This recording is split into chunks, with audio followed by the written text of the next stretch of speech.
Good morning, everyone. Welcome to public seminar on Sham Election in Myanmar, a transition or a way backward.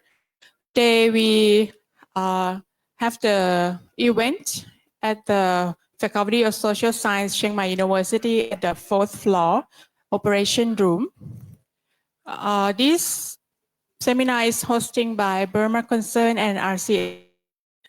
And now our speakers are ready.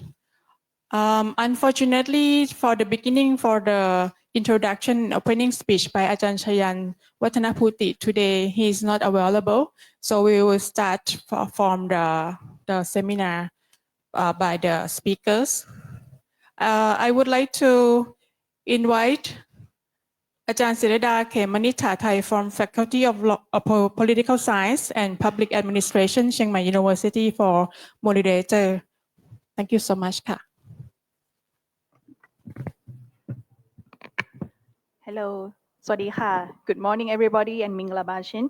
So today, it's a very good day for us to have a very distinguished speakers with us, 3 of them.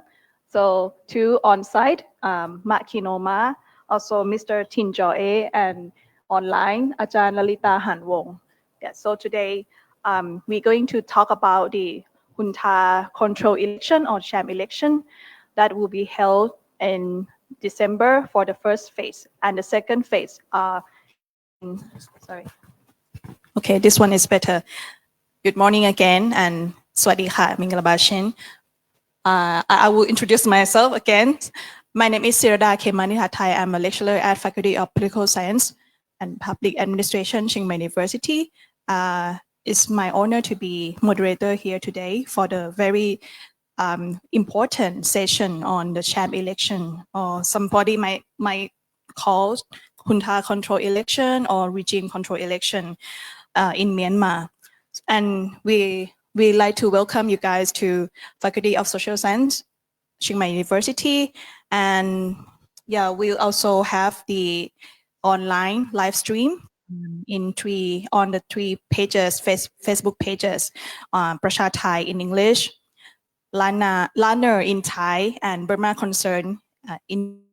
So if you are watching live stream on Facebook and you think like you want to listen to different language, so please follow to what we guiding. And we have also, of course, distinguished speakers. First, Khin Ohnmar, a veteran activist. Today she is with us. And second, Mr. Kyaw from the Ananda, director of the Ananda. And third one, unfortunately, she cannot come, but with us online, Ajahn Lalitta Hanwong from Kasetsart University. And of course, she has so many roles, and yeah, she also kind of like the face about Myanmar issue in Thailand. So she also with us as well. It's my really great pleasure to be here. And now we are going to start a seminar titled Sham Election in Myanmar, a transition or a way backward. So we are going to find out whether it's transition or a way backward. And the purpose of this seminar is to critically examine the upcoming regime control election in Myanmar, which is planned to take place in several phases. The first phase will be next month on 28 December, and the second on 11 January. And as you may have known that this junta control election will not be held nationwide. So there's some areas that would not be organized the election, and also a lot of flaws that I think our speakers will talk about that. And this will help us to explore more broader political implications, including the Myanmar's political trajectory, about legitimacy, about how about the role of the resistance, and even the impacts and responses from Thailand. So today we will move to the main discussion session. We will start with the first one, Khin Ohnmar, a veteran activist who has been long involved in the Myanmar pro-democracy movement and regional advocacy for peace. And Khin Ohnmar, she will provide an overview of Myanmar ahead of the Sham election. So each of you have 20 minutes, so please allow them to present first, each for 20 minutes, and then after that we will have discussion. We will have like more than an hour to discuss. So I'm looking forward to this very interactive discussion. Use this or hello? Does it work? No. Okay. Good morning, everyone. Sawadika, Mingalaba. First, I would like to thank the RCSD and Burma Concern for organizing and hosting this seminar, as the time is very right and also is very critical, as the illegal military junta will actually hold the so-called general election. Some call that particular stage show as Sham Election, and some also call as scam election. And as you can imagine, scam is a very famous word, particularly in Thailand these days. So scam election is also a term that has been used among many of the Myanmar people, as well as those who follow the Myanmar situation. This particular plan is now coming in the very time, in the very moment when the military junta has lost significant territorial and administrative control over Myanmar. It's very clear the junta's aim is to manipulate and rob people's votes as much as they can in order to try to claim the legitimacy from the international community. Of course, because they cannot get any legitimacy from the people of Myanmar. It's very clear over the last 4.5 years already shown to all of us outside Myanmar. The general public despises the junta's so-called general election. But also let's look at what the Burma's democracy movement or Spring Revolution, or in general we call as People's Revolution. What are the entities leading or involved in the People's Revolution are doing? You can see the political actors or the leading political forces of the revolution have come up with the clear statement and position on this Sham election, rejecting, renouncing, of course. But also the civil society has come to be very active, raising awareness, not only for the Myanmar general public, but also to the international community, doing lots of advocacy and also documenting the so-called election-related human rights violations and violence that's happening in the last 2 months in particular. But also, you will also see the current Myanmar's revolution is doing something very significant, but unfortunately, the outside world doesn't seem to really catch it that clearly yet, which I hope that we, with our repeated ongoing advocacy and messaging, we hope the world will really get it without further ado, which is the federal democracy building from the bottom-up approach, or we call it as the federal democracy in the framework of bottom-up. What does it really mean is, as the democracy forces, the democratic forces, or that we call resistance forces, revolution forces, whatever we call, these revolution forces, as they advance on the ground to gain the territorial control, they set up the administrations. They set up the administrations involved by the ordinary people, grassroots people, community leaders, women and youth. They also set up the judiciary. They also set up the public services, health and education.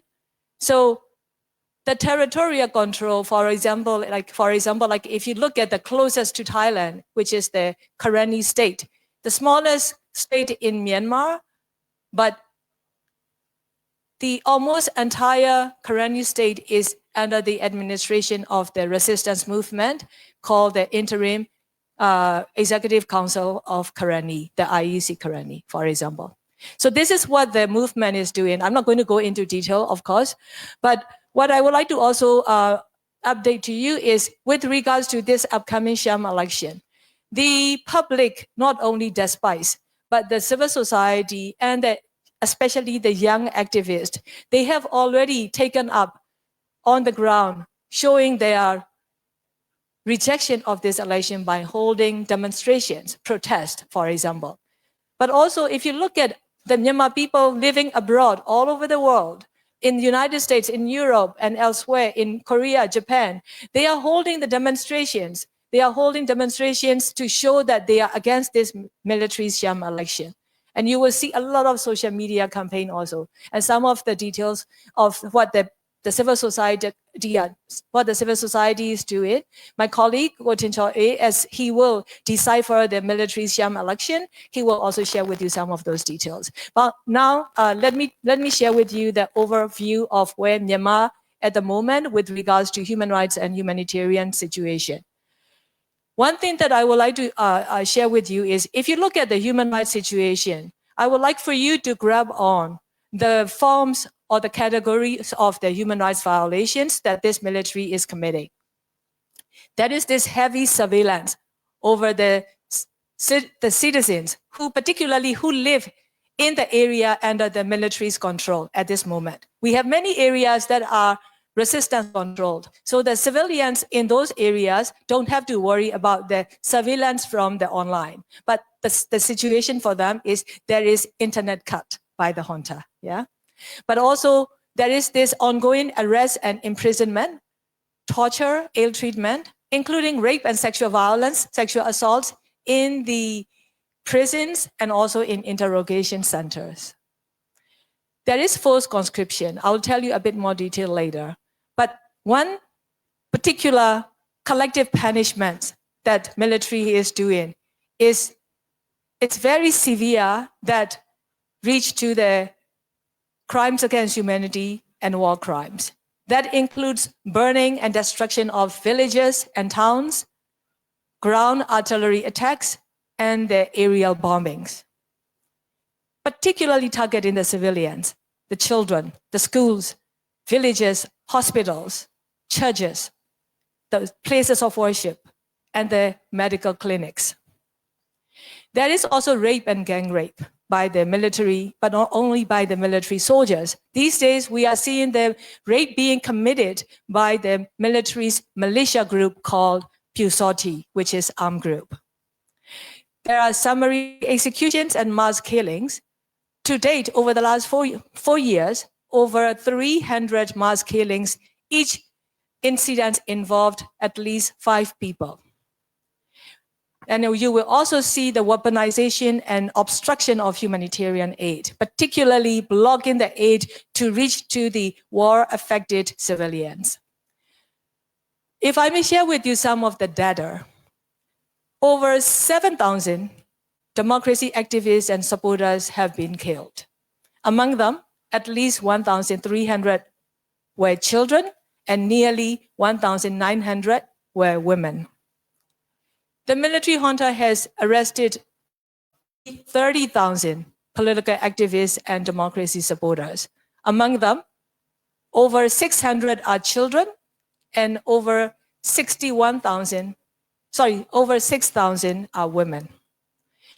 The junta has currently detained more than 22,000 political prisoners.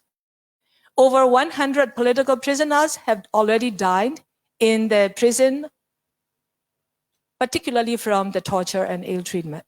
They don't get the medical treatment, they don't get visit from the family members. Over the past 2 months, more or less 90 people, right now I think it's a little over 90 people right now, have been arrested. They've been accused for quote unquote criticizing the sham election. But if you look at their post on their social media like Facebook, they're not even naming the election at all. They're just writing indirectly, or they are liking the other people's post. And only because of that, these people have been arrested. And there are a very severe punishment, a set of election law, which I'm sure my colleague Htin will explain to you later. But among these people, some are film directors, some are actors, and that including 5 women. So you can start to see this number will only increase in the coming weeks. Now I want to share with you the humanitarian crisis situation. The main cause of the humanitarian crisis comes from the military's daily airstrikes. The airstrikes has become further more intensified or increased since Myanmar faced this devastating earthquake in March. It's very ironic, isn't it?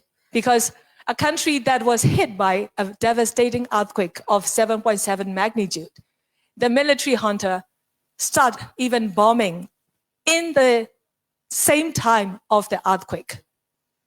And from that on, the earthquake counts even increased until today. Because of those severe violence, we are seeing nearly 4 million internally displaced. If you really look at the UN data, they use over 3.5 million.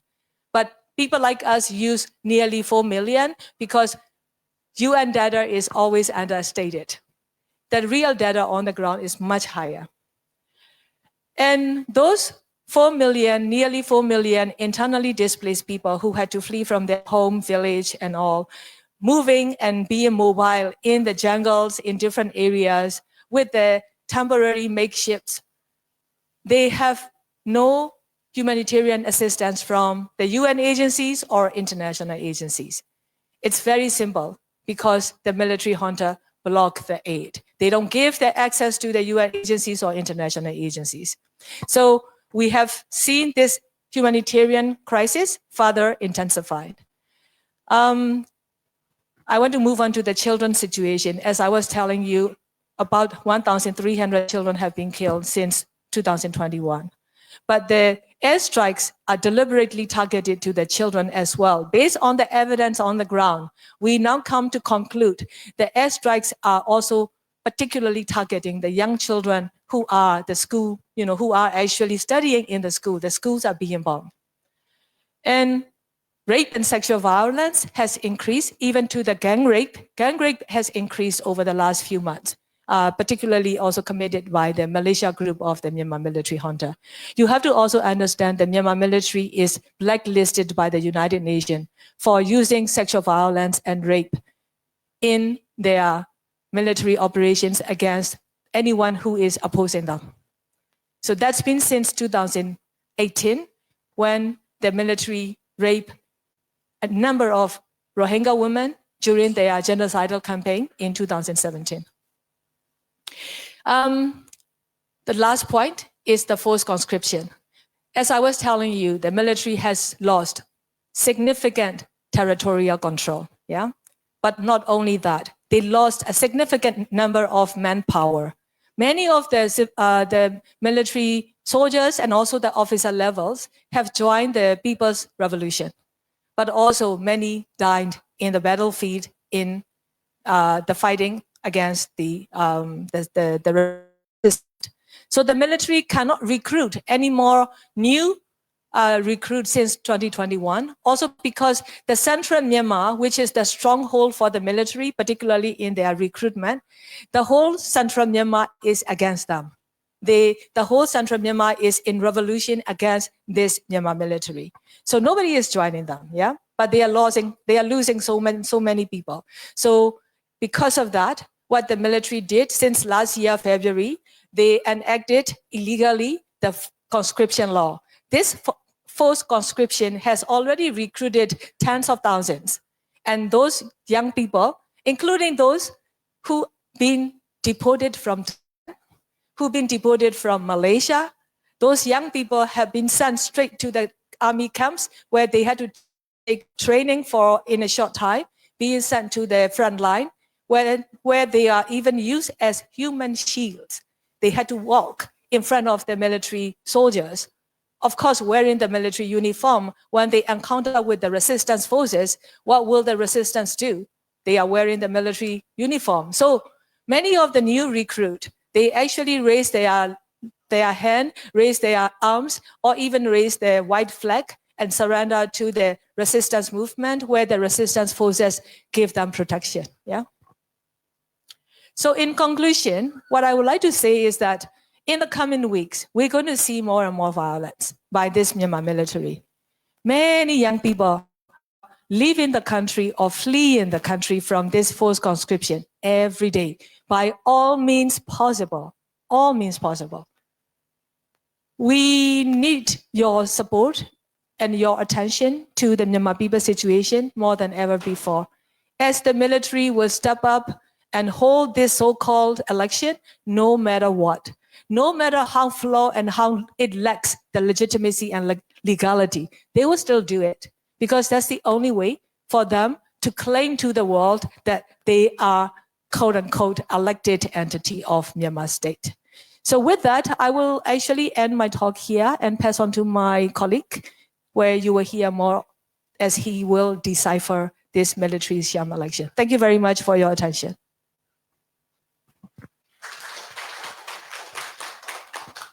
Thank you so much, Khin Ohnmar, for your insightful conclusion and overview of the situation in Myanmar ahead the Sham election. And you point out like the very critical things, including like human rights violation, the grave human rights violation happened in Myanmar, mass killing, airstrike, of course, and also even a weaponization of the AIDS. And more than that, you just updated right the situation that some people got arrested because they criticize or even like the post that criticized the sham election. And also like including how the resistance group are doing about protesting against the sham election, and as well as they try to propose the alternative way of governing the country, especially the bottom-up federalism. So thank you so much for your broader, giving us the broader context of Myanmar politics right now. So we move to the second panelist, Tin from he's the executive director of the Ananda, and he will speak on decoding the junta's election plan, design flaws, inconsistencies, and long-term. So he will have presentation and analyze about the institutional design, strategic calculation that the junta is doing on the sham election. So now the floor is yours. Hello. สวัสดีครับมองมงลาบะ So today I would like to, like Sham Ohnmar already mentioned, I would like to unpack, decipher what's the junta's election plan. So the first batch of the first installment of that, what they call the election, will be held on 28 December this year. Make no mistake, it's not a democratic election.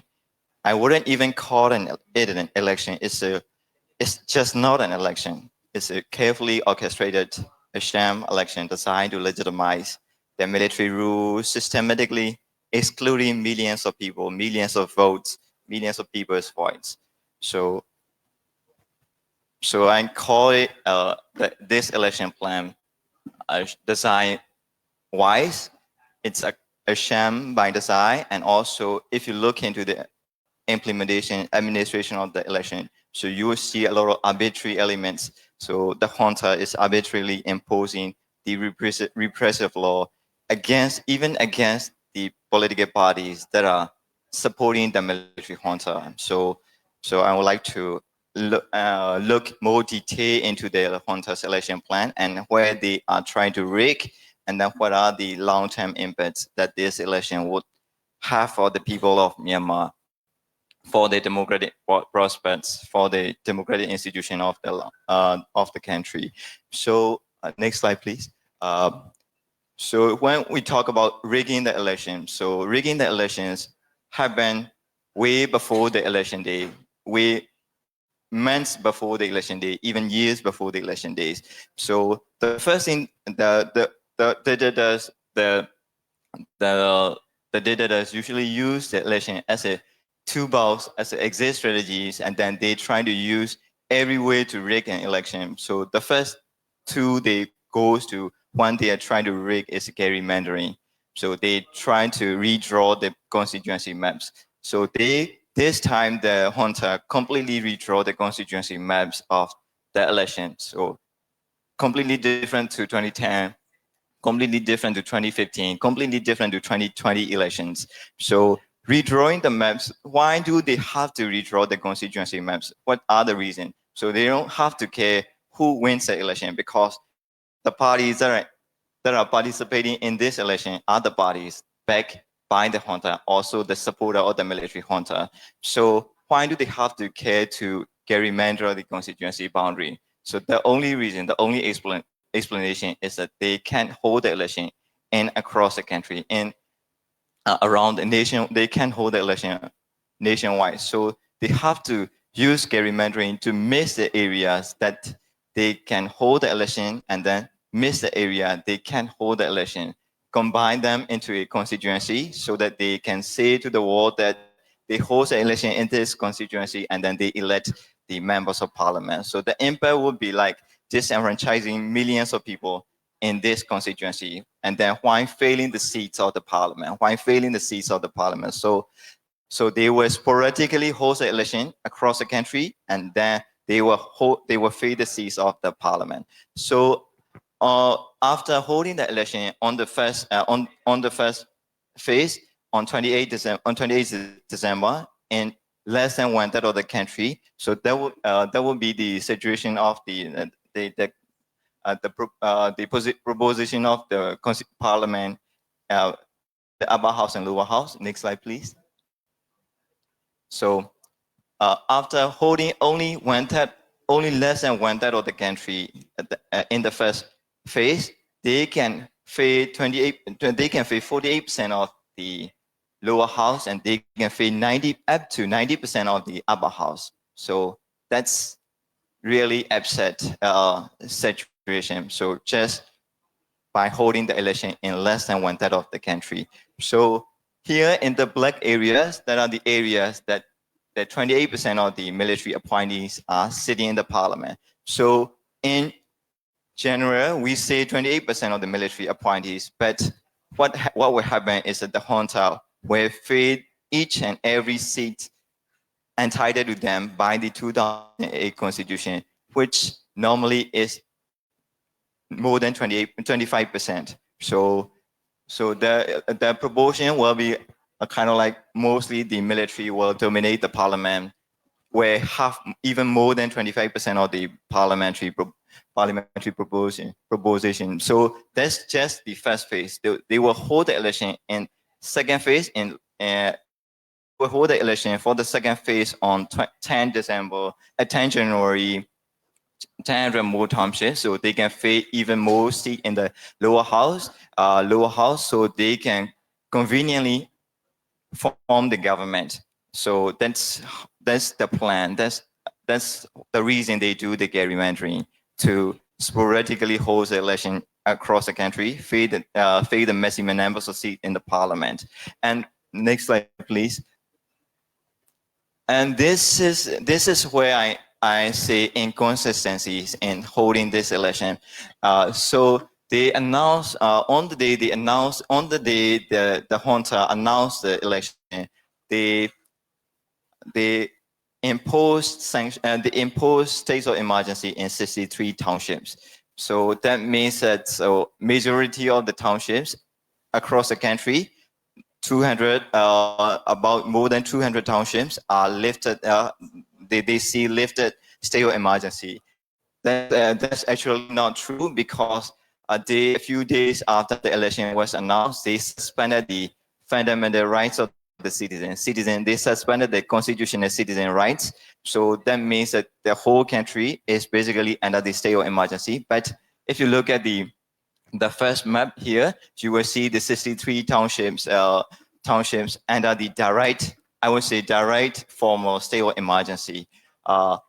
So the reason I show this map is to compare that map with the second, compare that with the second maps. The second map shows the townships that the junta cancels election. So that's 53 townships. The 56 townships, they cancel the election. So if you look at two maps, there are areas that overlap and there are areas that that do not overlap. So if you look into the Rakhine state, if you look into the Sagaing, some areas, some townships in Sagaing region in central Myanmar, so you will see that in some townships, even though there are state of emergency, they will still hold the election. So it's accounted for 22 townships. So they will still hold the election in the southern Rakhine state, southern Arakan state, even though they are even though they are keeping the state of emergency. That's also applies to the northern Shan state as well. So the current state also organize the election in some township, even though there is no state of emergency, the right state of emergency, formal state of emergency is imposed. So if you look into the central Myanmar, there are some townships. So some townships, they didn't have the state of emergency kept, but they can't hold the election. So that's a lot of inconsistency in that. So that means that in some townships, so that the people in some townships have to vote, even though there is like the right state of emergency. So that means that they are not very free to go and vote and participate in the campaigns and things like that. So, so that's one significant inconsistency in that. Next slide, please. So this slide, I'll briefly go into that. So this slide shows the areas where the junta is losing the control, and also there are like active fightings in some areas. So it shows a lot of countries, the majority of the country are witnessing the active fighting, active conflict, and also even the areas controlled by the pro-democracy forces. But the junta will still host the election in this area. What does that mean? That means that the junta will host the election in some part of the townships, even though they said they will host the election in more than 200 townships, they can hold the election in the whole part of the township. So they can hold the election in like urban areas of that township. So even though they are sporadically holding the election across the country, and also they are also sporadically holding the election in each township. So that disenfranchised a lot of voters. So next slide, please. So this is the maps of the constituency. So the reason I would like to show this map is that they want to use the proportionate system. They want to use mismember proportionate system. So they have to redraw the constituency map, redraw the boundaries. So in redrawing the boundary, so in the upper house, they redraw the boundary for the PR system and also for the FPDB system. So for the FPDB system, each state, for the upper house, each state has 12 equal seats. That 12 seats is divided into two systems. So 6 seats for the PR system and 6 seats for the FPDB. So they have to draw the FPDB constituency and also they draw the PR constituency as well. In FPDB constituency, in the 2008 constitution, they have to allocate 1 seat for the self-administered zone and self-administered areas. So that means that in Shan state, for example, if you look into Shan state, they have 6 FPDB seats, and then in Shan state there are 5 self-administered zones. So one self-administered zone have to be given 1 FPDB seat. So if you look into that, so the constituency FPDB constituency for the upper house, you will see smaller constituency, which are the self-administered zone and self-administered areas. But they include, some of them include 2 townships, some of them include 5 townships. So, but the bigger part of the Shan state, is 44 township is 1 constituency, and also 2 township is 1 constituency. That's very disapportionment is very huge. So 2 township, the 1 constituency with 2 township can elect upper house MP, and then 1 constituency with 44 townships can only elect one MP. So the system is very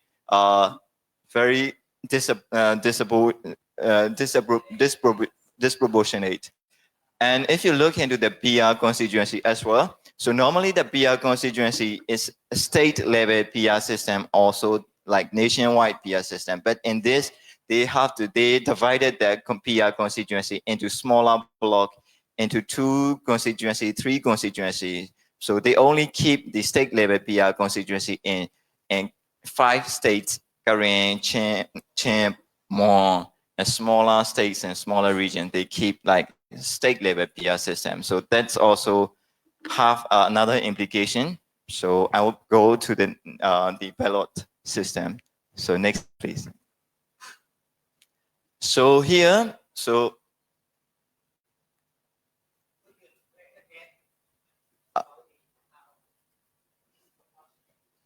okay.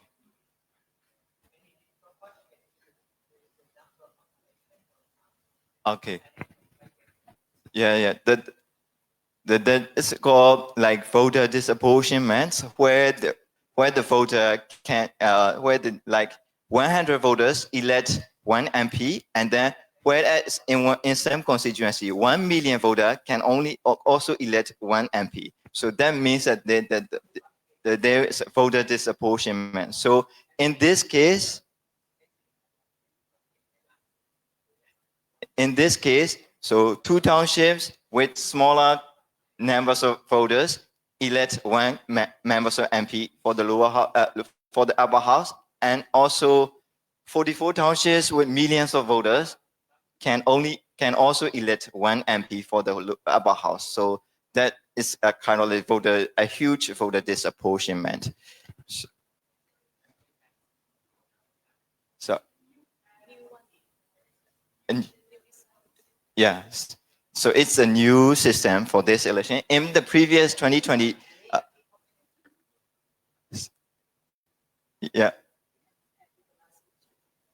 So in the previous election, so the states are divided by the population into 12. So each constituency represents same number of voters. So there's no huge gap between them. So that's in this election, there's very huge gap. So I'll go into the ballot system. So that's a system I think the Thai voters can relate to, because it's a system similar to 2019 Thai election. So they use PR system, they use FPDB and PR system, combined mixed-member proportionate system, but they will only use 1 ballot. Single ballot elect 2 MPs. So they will use that ballot to count for the PRC, and also they use that ballot to count for the party list MP election. So in normally the PR system and FPDB system, if they are combined, there's 2 ballots. 1 ballot for the candidate, single member districts, and 1 ballot for the party list MP. But they will use this 1 ballot system, a single ballot system. So that means that the voter has limited choice. The voter has no choice to do the strategic voting between the candidate they like and the party that they want them to form the government. So that also eliminates the advantage of the PR system. So, and also they call it mixed-member proportionate system. I would say it's not even the mixed-member proportionate system. It is more of a mixed-member majoritarian system, because in the mixed-member mixed member proportionate system, the FPDB seats have to be counted in the overall like proportionality. Have to be used to ensure the overall proportionality. So in here they will count the votes separately. So they divide the FPDB 6 FPDBC and 6 PRC. These two will be counted separately. So that means that the party, for example, USDP, win 50% of the popular vote. Given the nature of the FPDB system, even though you win 50% of the popular vote, you can still win all 6 seats in the FPDB system. So that means that in a normal proportional system, so you already win the 50% of the 12 total seats for the upper house. But in this system, so that 6 seats will be counted separately and then will be kept by the party that won the 50% of the 50% of the popular vote, and then that party will be given half of the seat of the PR system, more seat from the PR system. For example, that 3 more seats from the PR system. So that doesn't ensure the proportionality, overall proportionality of the system. So what I mean in this scenario, for example, is that even though USDP win 50% of the popular vote, they will win 9 out of 12 total seats available to them in this system. So that is not proportional to the vote. So that's how they will rig and they will favor the USDP. And also they break down the constituency into smaller blocks, like I showed in the previous map. That smaller block mean that even though that state, how many electoral block they divide, how many constituency they divide, the state will have to elect only 6 PR seats. So that means if you divide the state into 3 constituency, each constituency will elect 2 MPs. If you divide the state into 2 constituency, each constituency will elect 3 MPs from each constituency. So that means that the threshold is increased. In theory, if you divide the constituency into smaller block, if you divide the PR constituency into smaller block, it increases the threshold for the political parties. So the main advantage for the smaller party to win the seats in the parliament in the PR system is that their votes are dispersed across the state, and then even when they win 20% of the vote in the whole state, when they win 10% of the vote in the whole state, they have a chance to win 1 seat, 2 seats in the parliament. But in this, they break down the constituency into smaller blocks. The threshold gets higher, and the smaller party might not have the consolidated constituency block, so they have the limited chance to win the seats in the parliament. So that also eliminates another advantage of the PR system for the smaller party. So this system will only favor the military-backed USDP majoritarian party. When they are rigging the election, when they are faking the election, they are even faking the system as well. So they set by name, they set mixed member proportionate system, but actually it is mixed member majoritarian system, not ensuring the proportionality. If you, next slide, please. So if you look into the election, so you look into the participation and also the administration of the political parties. So in 2020 elections, 78 political parties participated in the national level parliamentary race. So now only 6 parties are participating in this election. So the number is not even the fraction of the 2020 numbers. And also that's a kind of like participation and also administration. If you look into the administration of the political parties, so there are very big problems surrounding the administration of the political party. Here, I would like to highlight the point that the junta is not repressing their dissident, their opposition. They are repressing the political party that are supporting them. So here, this political parties, 6 political parties are more or less linked to the military regime, and then they, before the elections, before the campaign started, they disqualifying one political party called National Democratic Force on the ground that they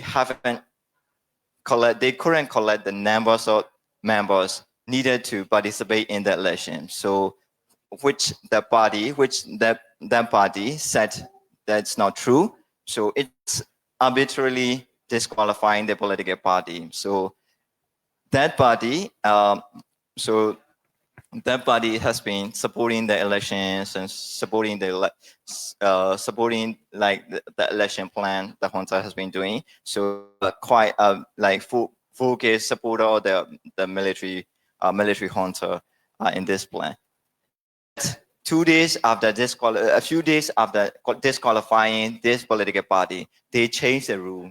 So that shows how much they are arbitrarily imposing the rule. They targeted that party to disqualify him. So because they feel like they can be a threat to their party, the military-backed party.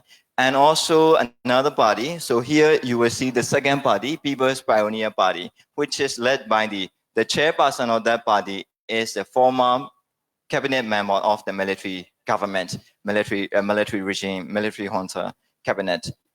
So she was disqualified on the ground that she has unsettled debt.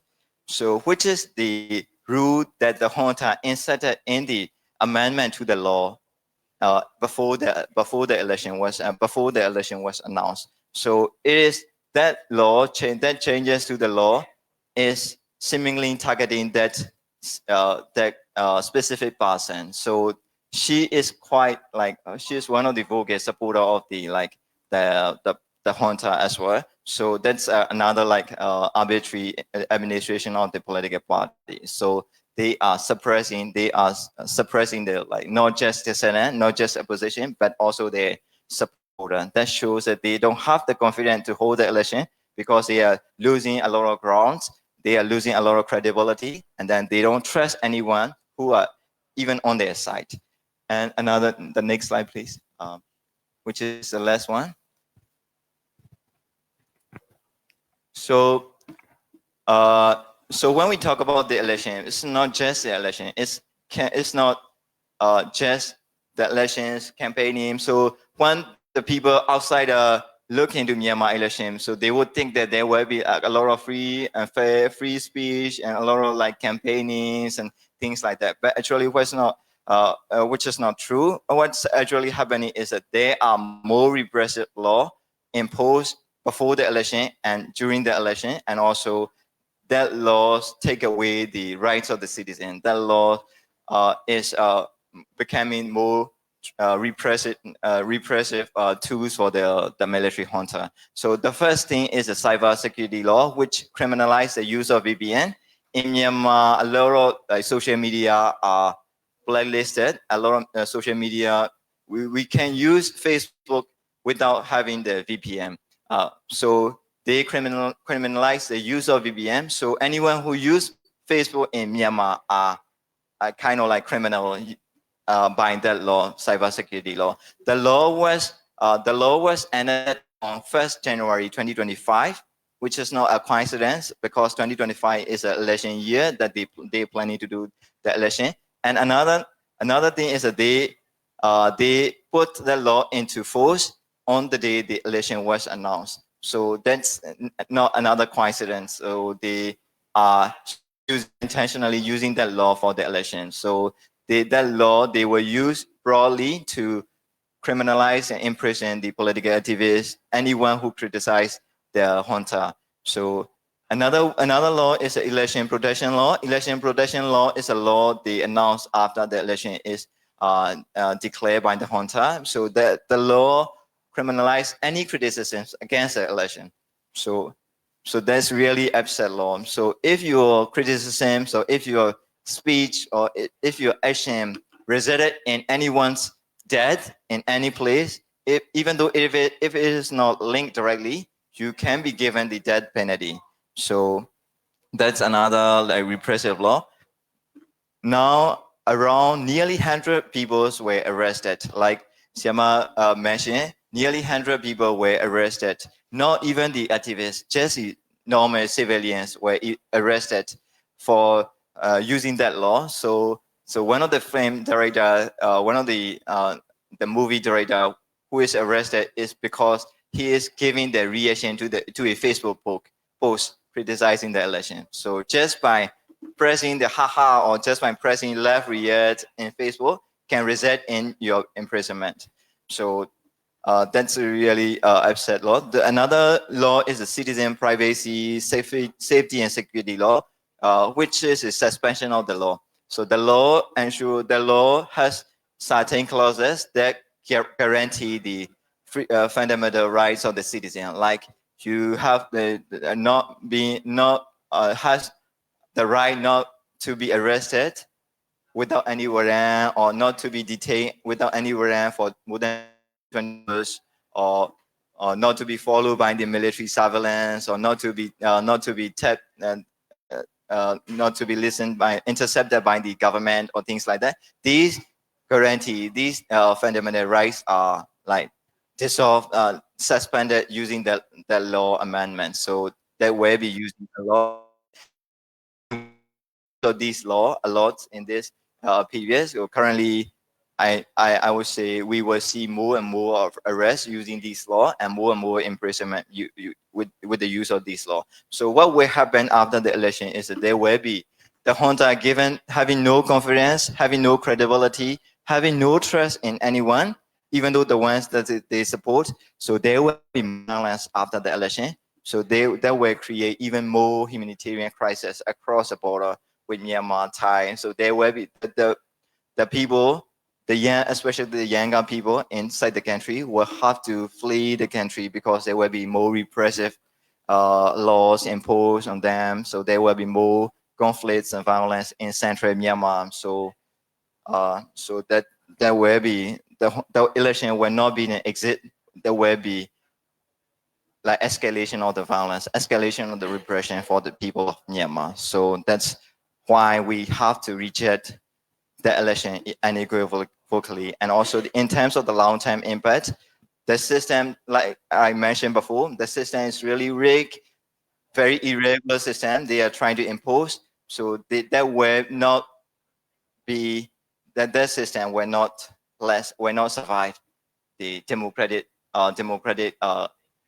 practices, any democratic principle. So that will not be the solution for the long-term democratic problems of the country. So we have to unequivocally stand against this election, sham election practice, sham election exercise, and reject that election. So I will wrap my discussion here. Thank you so much, Hinjoy, for your very impressive presentation and very detailed on how the junta like orchestrate and design to let them win in many technical terms and many tactics, right? I think in the Q&A session, I think that there will be more questions on this, right? How that I mean on the details, and also like I can see like. Even not about the how they design the electoral system using like first past the post or PR, and in another way that even Thailand didn't use, right? But also like the freedom of speech that more and more repressive. And I saw the news about like arresting even the celebrity, you know, that not cooperate with the junta to promoting the election. So I also have some questions that I will ask both of you later in the Q&A session though.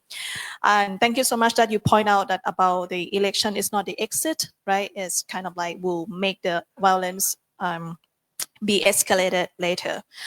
So of course we have another very distinguished one from Kasetsart University, presentation of like kind of like represent Thailand as well, Ajahn Lalitta Hanwong. So we have her online, and she will present on the role of Thailand in upcoming in Myanmar regarding Thailand's response, engagement, and also any political implication. So the first, Ajahn.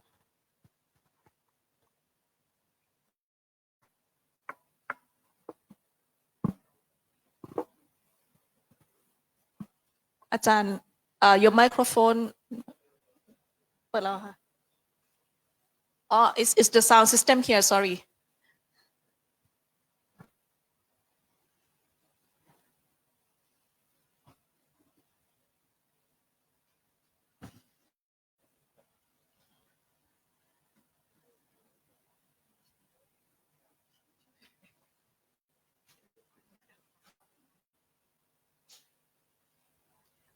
wait a second อาจารย์ sorry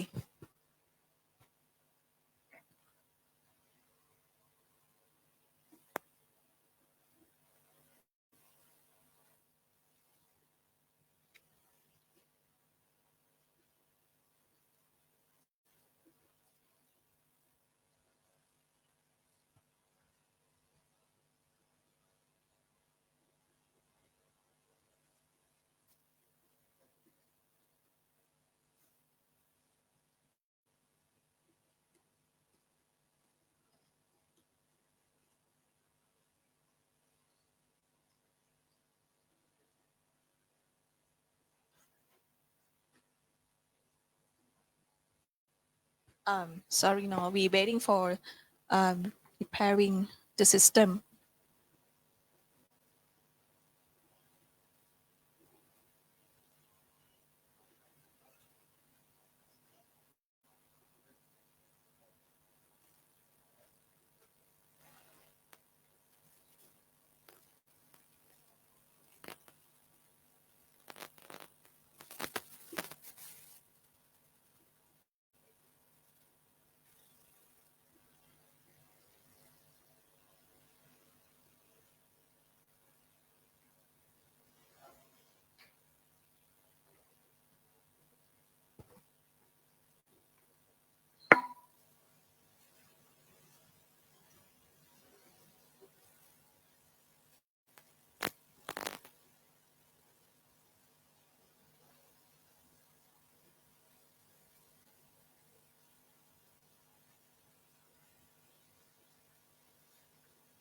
so you can think that this is like maybe a short break for of you before listening to the last speaker and we also have some snacks outside you can bring your snacks into the room if you like yeah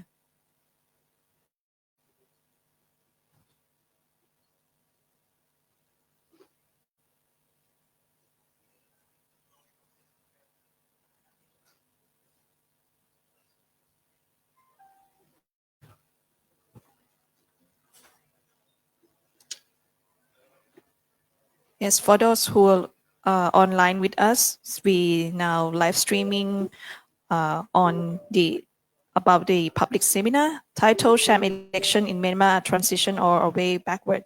We are now live streaming on 3 Facebook pages, Prasha Thai in English, Learner in Thai, and Burma Concert in Burmese. So we are now trying to solve the technical problem, so please wait a little bit.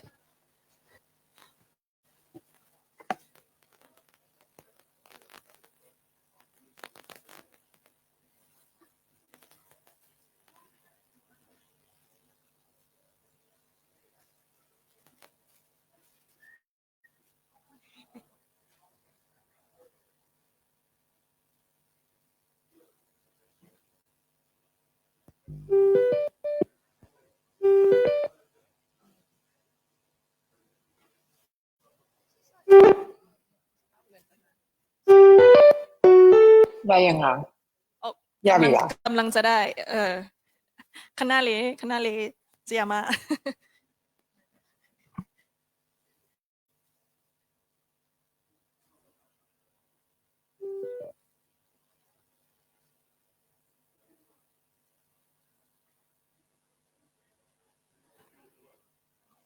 sorry เนอะเสียมา โอเคอยากเจ๊เจบอก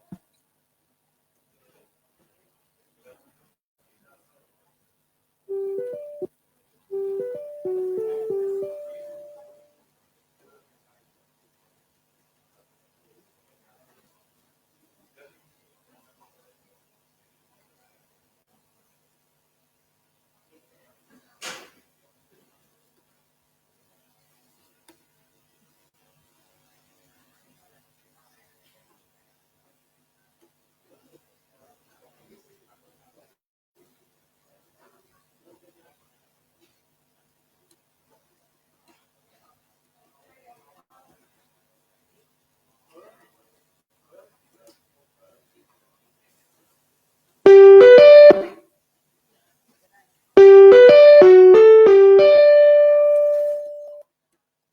อาจารย์ลลิตาลองเทสเสียงหน่อยค่ะ Yes ค่ะ Okay, we are now hearing your voice.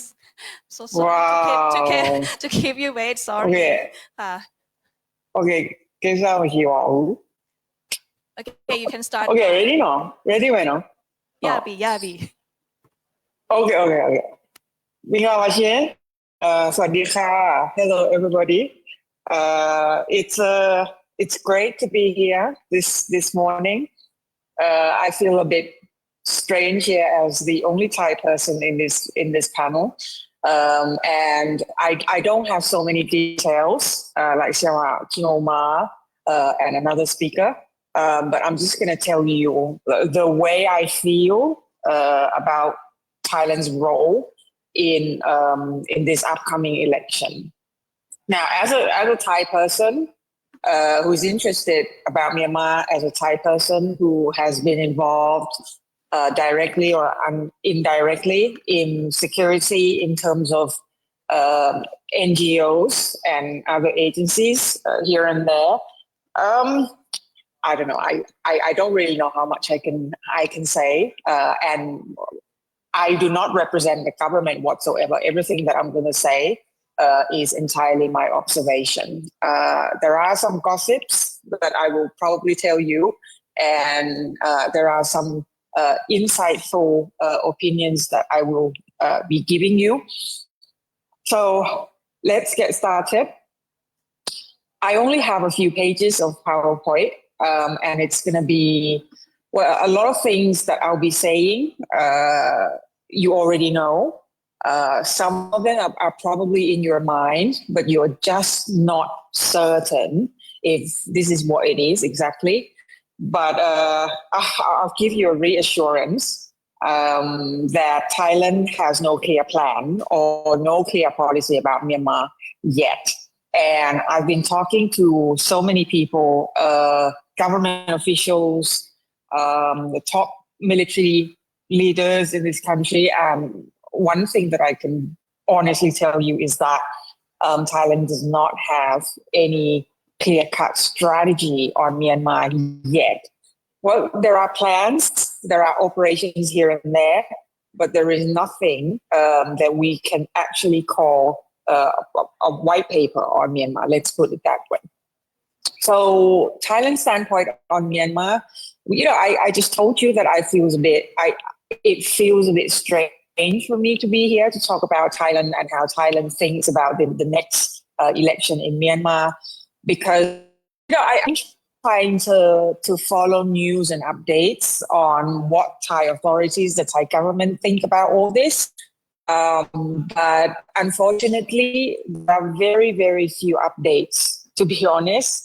So I'm just going to tell you what I know. If you want, if you have questions in mind, you can ask me towards the end of the session.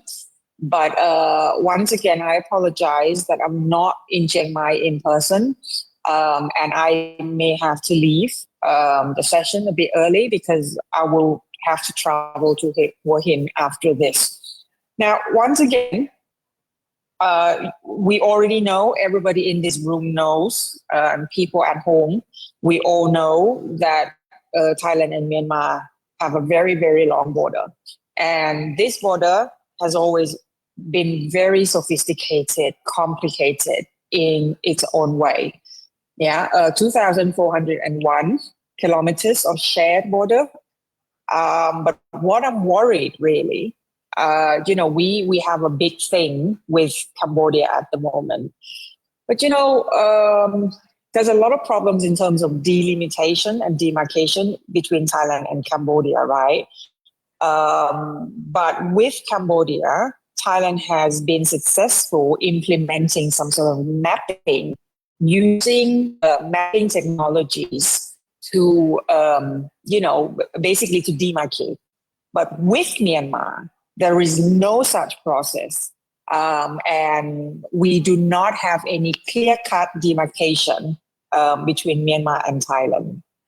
And I think in the future, the way I see it, for example, if one day there is somebody who says, this area There are some Myanmar villages in this area, but these areas should belong to Thailand, things like that, you know. There might be some sort of a conflict here and there. Okay, this is not really the crux of everything today, so I'm going to skip it. But what I want to say first and foremost is the border between Thailand and Myanmar is very, very long. It's almost as long as the China-Myanmar border. Okay, but in my opinion, this is one of the most sophisticated borders in the world because it's not controlled directly by the Myanmar military junta. It's not controlled straightforwardly by the so-called state or the hegemonic state. It's controlled by so many stakeholders. It's controlled by non-state actors. And this is why the Myanmar border is very, very complicated. You know, even within EAO, Ethnic Armed Organization, they have different networks and they have different groups of people who control their own territories. I've been to some of these territories before, and I can assure you that one of the biggest problems that Myanmar is facing and will be facing, it's what I call this extremely fractured society, even within one ethnic group. Coming back to Thailand, how do I see it as Thailand's standpoint on Myanmar in general, not just the election? Number one, I think Thailand doesn't really have a clear-cut strategy or policy on Myanmar. Right now, you can argue that all the resources, all the brains have been used on the Cambodian front. And I've heard so many Puyai or Luji here in this country, big people telling me that, you know, we don't have enough energy, we don't have enough human resource to pay attention to all battlefronts. You know, so right now everybody is focusing on Cambodia. Everybody is obsessed about Cambodia. The public has been very upset about what's going on in Cambodia, the border area between Thailand and Cambodia. So no energy has been focused on the Thai-Myanmar border. You know, if you have followed news a little bit, you may have noticed that recently from all these endless airstrikes in Myanmar, well, there are airstrikes every single day, but now it makes a headline because with these airstrikes or bombings of scam centers, particularly KK Park in Myawaddy, it has deeply affected the livelihood of Thai villages along the border in Tak province mainly. You know, the last wave of violence, the last wave of bombing, there were 22 households, 22 houses that were affected by bombs and grenades. You know, their houses were shaken by the noise of the bombs and by the intensity of the bombs and all that. So I think, you know, looking at this situation as from the perspective of a Myanmar observer like me, I think it may start Thailand to start thinking about Myanmar more seriously in the future. Yesterday, the Thai Prime Minister was in Masot. I think it was pretty cosmetic the way he visited Masot. He just listened to briefings from a few government officials and that was about it. He didn't really see the real picture. He didn't really see how the border actually looks like. So I think he just went there to alleviate the public outcry that the government does not do anything about Masot and scam centers. Yeah, that's another description that I make. Whatever the Thai government does about Myanmar, especially in terms of border security between Thailand and Myanmar, it has always been cosmetic. It lacks clear-cut, holistic, multidisciplinary policy on Myanmar. And I'm pretty sure that everybody agrees with me on this. Yeah, and my second point, I already talked about it. I think that Thailand has been very much preoccupied and obsessed with the Cambodian conflict. Last week I just talked to somebody that, I'm pretty happy now because it seems to be cooled down now between Thailand and Cambodia. But yesterday, things flared up one more time, and I think it's going to get a little bit worse, but not so much like before. Again, what I want to say is Thailand needs to be focusing on all fronts, to be more interested on Cambodia alone. It's no good. And I think Thailand needs to adjust yourself on this. Maybe I'm biased here, Ajahn Ning and I, we're all biased. We think that we always find conflicts and everything that happens in Myanmar more serious, because let me tell you, because when you talk about Thailand and Myanmar, there are multifaceted problems that have always been there. Okay, some are problems, some are issues that have been extremely challenging for us, and they have been here for decades, have never been solved. Nobody has never really cared enough to solve all these problems. Number one is the STEM center. Number two is narcotics. It will always be there. And three now is I forgot what I was going to say, but okay, there's so many more challenges along the Thai-Myanmar border than the Thai-Cambodian border. If I say this out loud to the Thai public, a lot of people will be angry with me. But if you think about it, if you think about the security perspective of the whole picture between these two fronts, I'm not saying that we need to pay more attention to this front and neglect this front completely. But I just wanted to say that Thailand has so many problems everywhere along the border, not just the Cambodian border. Okay, so they need to come back to pay more attention to what is going on in Myanmar. But there are some good things as well. I have a theory. I have a theory. Please do not be angry if I talk about this honestly. I think we need to describe how the Thai-Myanmar border works. We can justify the border by saying that it's got a lot of resilience out there. It's got a lot of flexibility out there. People from the Myanmar side could actually cross the river into Thailand quite easily. It's completely different from the border between China and Myanmar, the border between India and Myanmar. It's just not the same.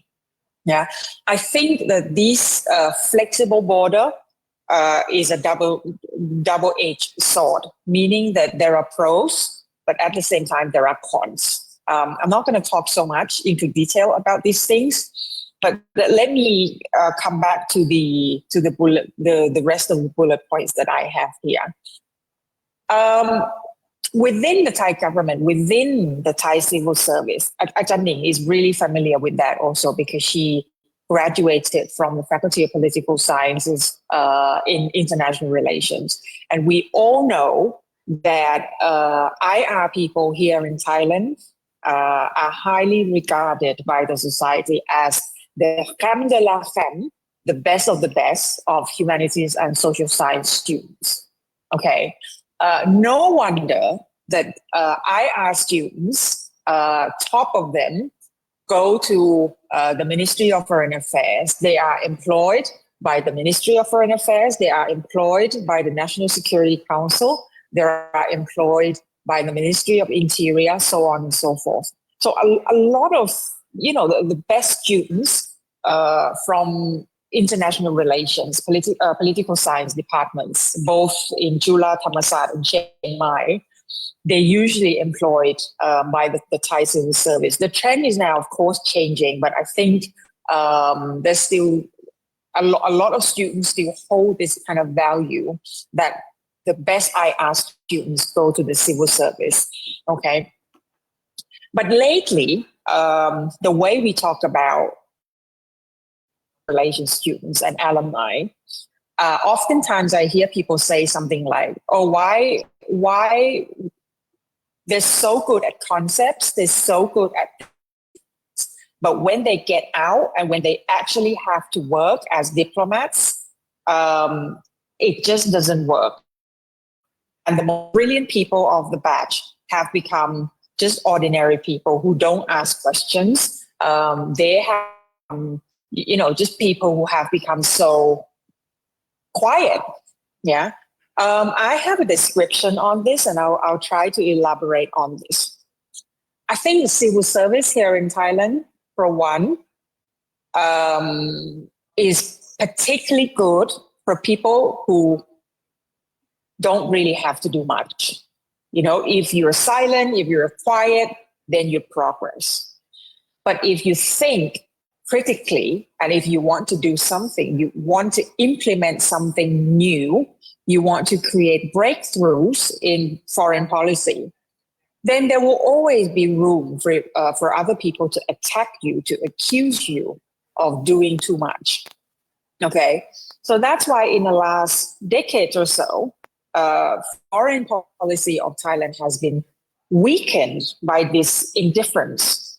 And the fact that Thailand has stepped out from the global stage for so long, especially during General Prayut Chan-o-cha's government, we have been left behind. But okay, one thing I really, really want to tell you is, for me, you cannot separate foreign policy from security policy or even military policy.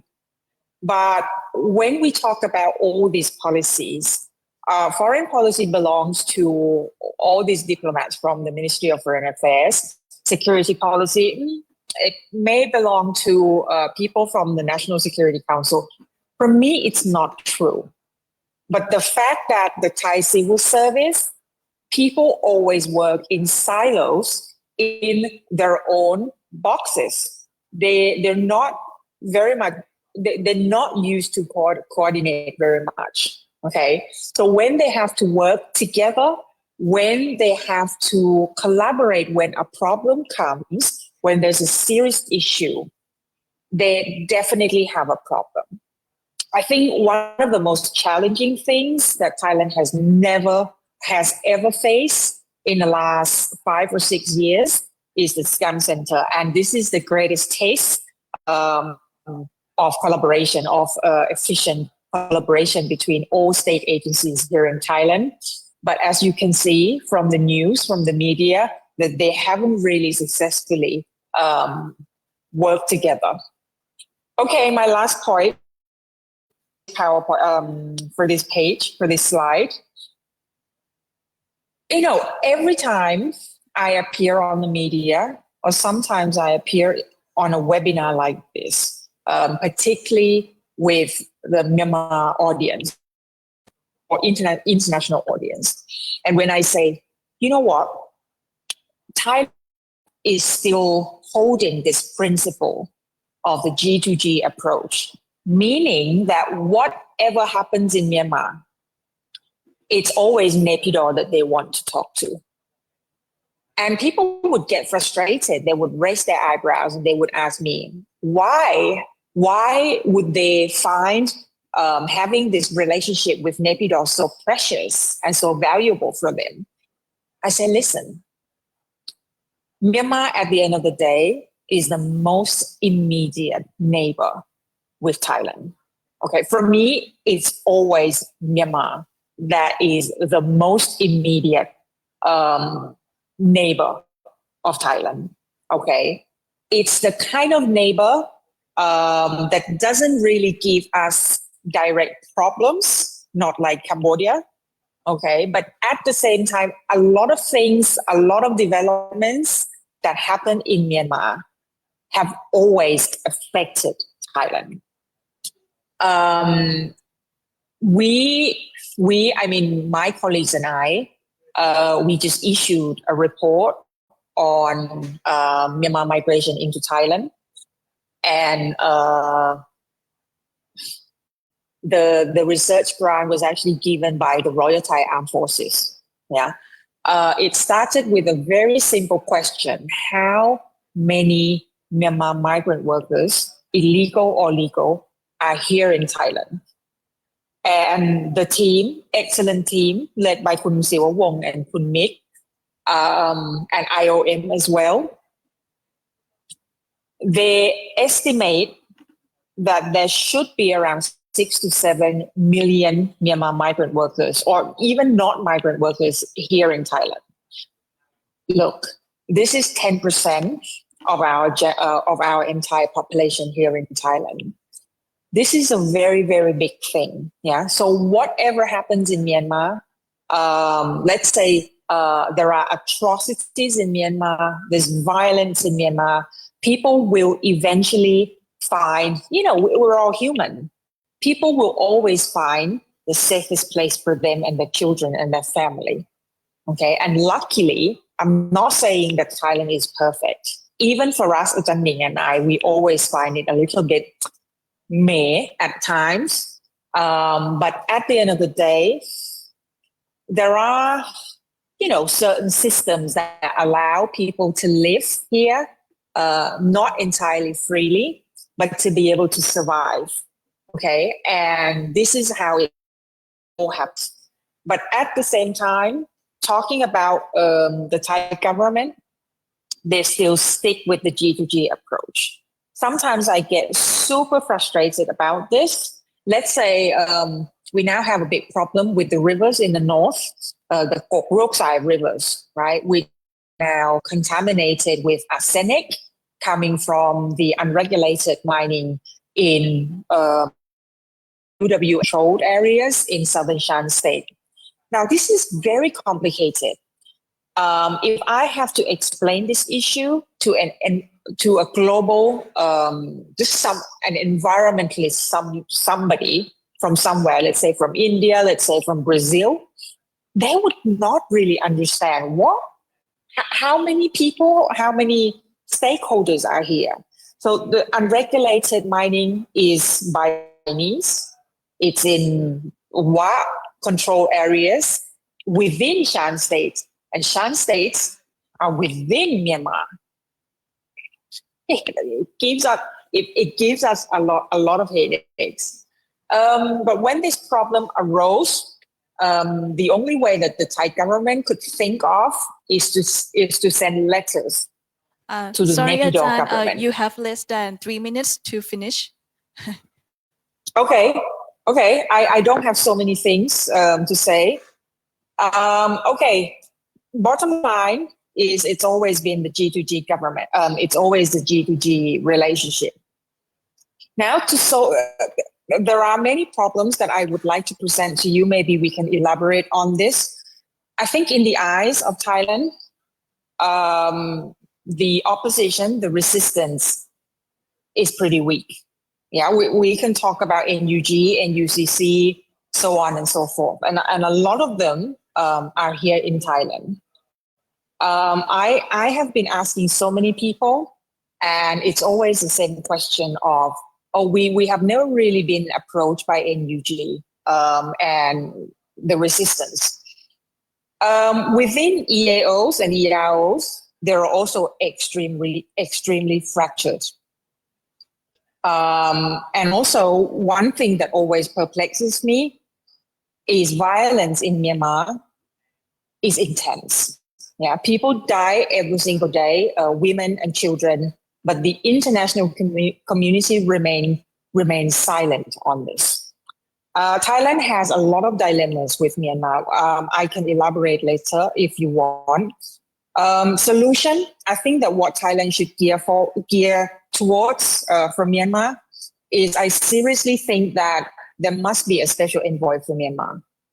Okay, and I think that eventually somebody needs to be a host, whether or not it's a Thai MOFA, whether or not a National Security Council, whether or not it's an ad hoc committee. to finally have a serious inclusive Myanmar policy. And myself, I believe in the system of federalism, but I still don't see that Thailand is buying this concept. And I can talk more and more about ASEAN's approach on Myanmar.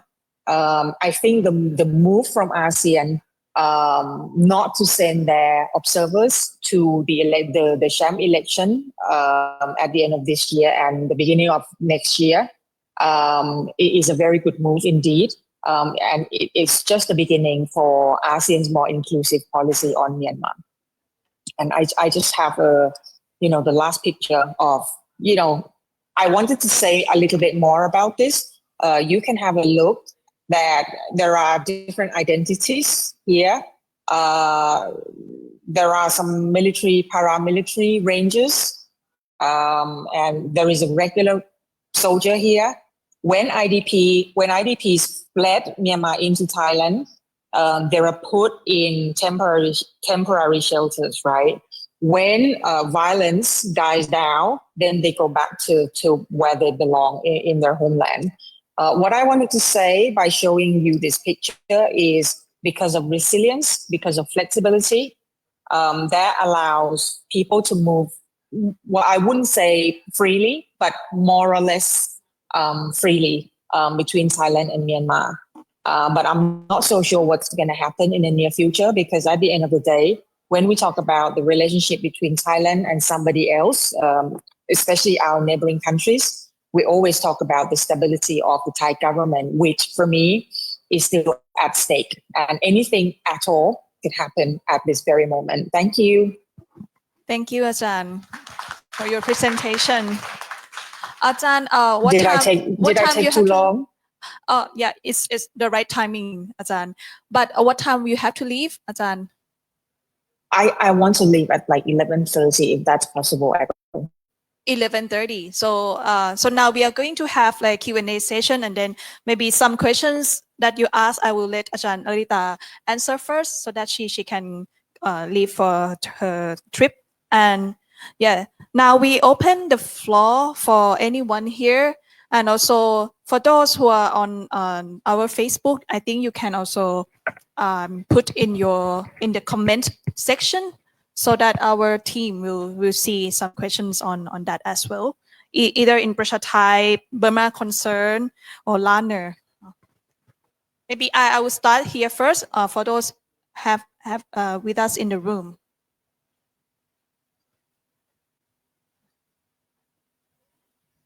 Anyone here?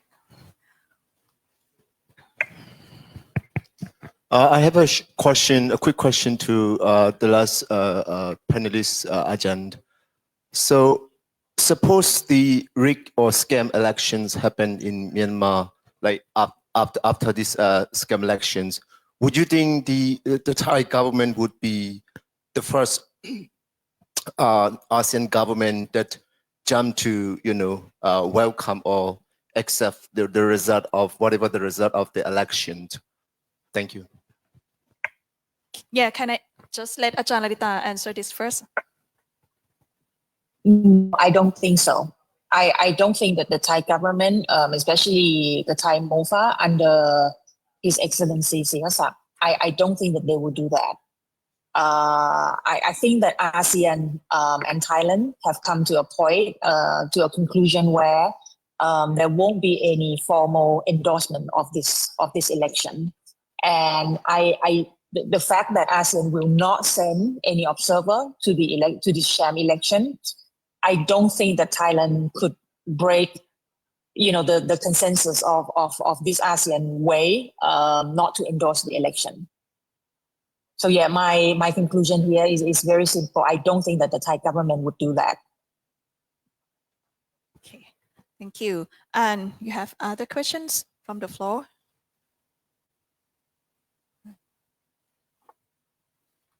Yes.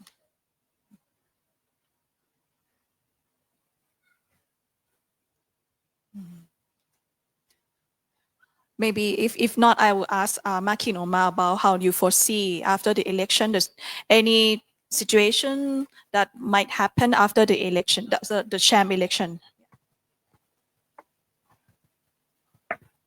Thank you, Ajahn. Thanks, Rita, also for your sharing. First, I would like to actually second what Ajahn Lalitta responded to Laring, your question. I also don't think the Thai government will do anything because it's very, I feel positive to see the last ASEAN summit, last October, came up with a much more clearer position when it comes to this Sham election, even much clearer and stronger, solid than the foreign minister's decision in July. So there are two key points that we should all take a note and summit decision. One is the point 26, which is on this Sham election, saying that, of course, the ASEAN will not use the word Sham election, right? But what they're saying is that the ending the violence and inclusive dialogue, ending the violence and inclusive dialogue supersedes the election plan. And I think that's a very clear position. And also the position not sending the is very clear already. I think we have to thank all the ASEAN leadership, particularly the Malaysia as the chairman of the 2025, to be able to consolidate such clear position. And the other point that I want to raise is also, it links to Thailand's role, which is the point 25 on humanitarian aid. I've never seen the ASEAN leadership came to be very clear on the humanitarian situation, in which in the 25.25, they stated very clearly that the humanitarian aid needs to reach to the conflict-affected communities, internally displaced people, without any discrimination, through the border channels where necessary. And it makes very clear point to me, but of course the next question is how that is going to be implemented, right? In which I see a very crucial role of the Thai government, because like we all know, and Ajahn Lalitta also reminded us, the longest border that Myanmar shares with Thailand, in which the humanitarian through the border is most practical to save people's lives. But then, like Ajahn Lalitta was calling on, the Thai government approach on this G2G, only wanting to connect with Naypyidaw, needs to change in order for the humanitarian aid to go through the border channeling. So that's something that I think we should really advocate to the Thai government, appeal to the Thai government to actually implement the ASEAN summit decision in favor of the humanitarian aid to go through the border. I think that's something we all should really advocate for. Coming back to your question, Ajahn Sirada, on this, what's going to happen? Before I talk about what I the outlook of the post-Sham election situation, like Htin and I, both of us pointed out, the violence is going to be increased. There will be a lot more arrest will come, but also if you think about when this so-called election will be staged, that's December 28th, when the whole world is ready to celebrate the new year, right? Even like, I learned the media, even in Bangkok used to be, like really focusing on what will happen in this kind of time with this military election, which happened in 2010 as well, right? So now you can hear that, December 28th, everybody's on leave.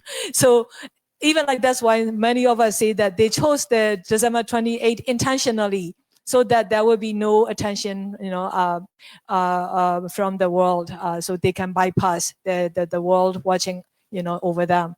So with that, what I want to point out is that in the time when they actually intimidate and threaten the people to go and vote, it's going to be very important for us to really keep our eyes on, because even now, In some areas like Pago, Irrawaddy, Yangon, there are areas where the local junta's authorities are already intimidating and threatening the people to vote for the military's party, the Union Solidarity and Development Party.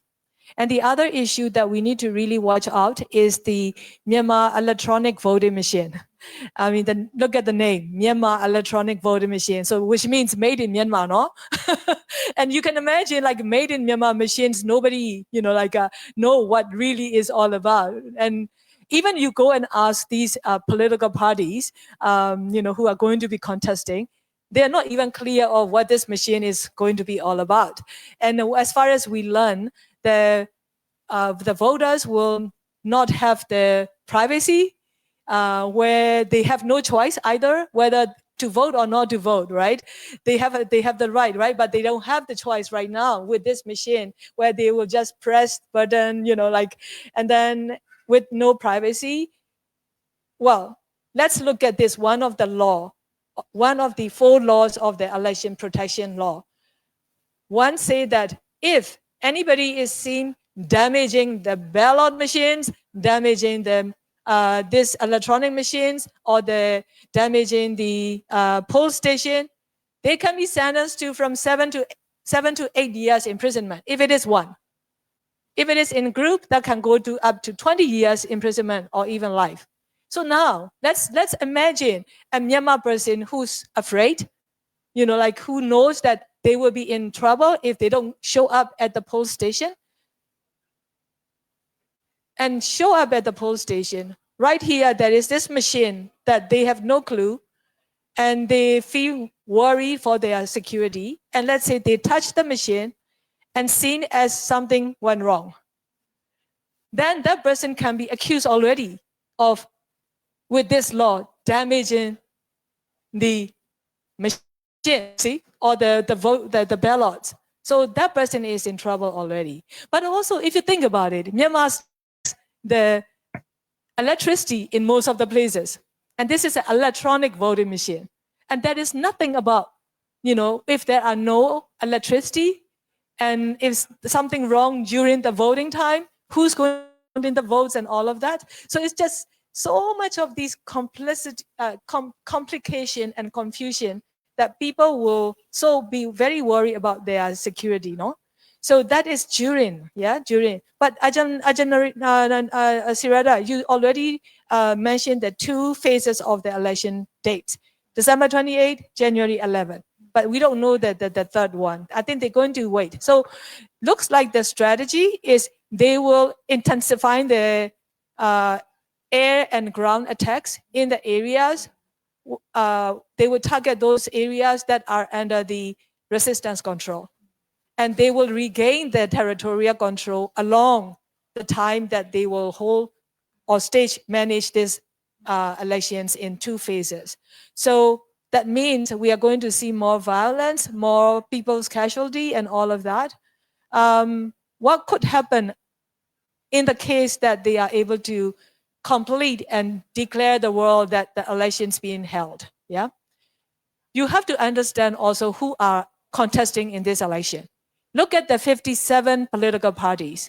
Of course, Htin show you the 6 largest party, right? 6 largest parties who are either the military or the military supporters, including the ultra-nationalist Buddhists who are in fact committing the violent crimes. But then if you go beyond those 6 parties, there are those who are militia leaders, who are drug lords, by the way.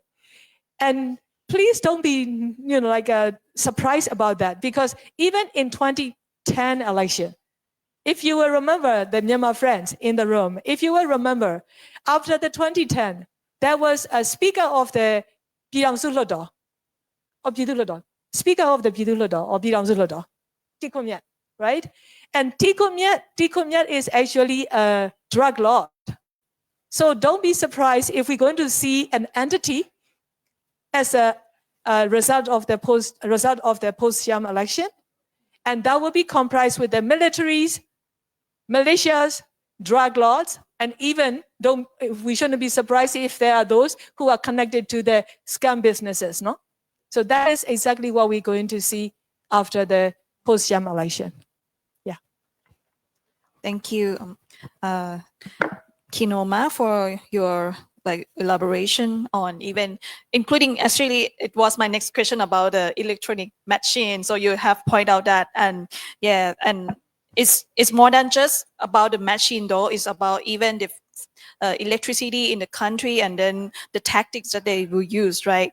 And I also interested in the terms of the situation of now the attack, the airstrike, also very intensified, and we can see for the past 2 months, right? There's so many military operation to regain the area in the northern Shan state, and then even in Karen or Karenni, and they even bomb a lot to Karenni's mining area, for example, to to decrease the tax revenue earned by even IEC. Okay, and yes, you can add more. I forgot to actually show the PowerPoint. There are a few photo slides that I wanted to show. Just in last month alone in October, there are total counts of 192 airstrikes. 192 airstrikes in the month of October that killed over 150 civilians and injured more than 350 civilians. Many are actually women and also young children. If I may show you a few photos here. Yeah. And I actually chose the photos that are not with very tragic, situation of those who were killed, including young children, because I don't want to bring you in the morning with all of these photos. But let me share with some of the photos. So this is only in October. Yeah. If you go down one slide after another. And also, if you look at the areas that they bomb in October month alone, 192 airstrikes in different parts of Myanmar. Different parts of Myanmar, not only one place. Yeah, if you go down. And here I want to show, Ajahn Lalitta show you one photo, but also here, look, if you look at these people who are actually fleeing to the Thailand border side, right? And sometimes they are able to cross to the border to Thailand side, temporary shelter. After 24 hours or so, when the bombing stopped, they had to go back to the back to Myanmar side. Yeah, there's some casualty of the civilians, and you can see some of these areas are like Buddhist monasteries where people fleeing the airstrikes are being housed. But then sometimes the areas, the places like these monasteries are actually bombed, where the civilians who are taking refuge are again, had to flee from their place if they are not killed. Yeah. You can see how much of the destruction has been done across the country, no? Yeah. Okay. Yeah, I think that's pretty much what I want to actually show you also. This is just in a month of October. And I don't know if you remember, I said the military intentionally target the civilians. And this is what I mean by it. The military, Myanmar military, Junta, they know where the resistance headquarters are. They know where the current National Union headquarters is, but they don't bomb there. Instead, they bomb directly to the areas where they see the civilians. Even in the middle of the daylight at the school or morning, markets, So you can really see what they are doing is they are intentionally targeting the civilians. And that is where we have a problem, because even though the ASEAN, as I said, taken a step in right direction with the humanitarian aid, we don't even know that can be really implemented yet. But the most important thing is the ASEAN said the violence must stop. But is ASEAN doing anything at all to stop these violence? Absolutely no action. I think that's where Ajahn Lalitta said the world is silent. And particularly the ASEAN is silent, and that's where we have a problem. Thank you. PA will ask Ajahn Lalitta. May I have a question to Ajahn Lalitta, please?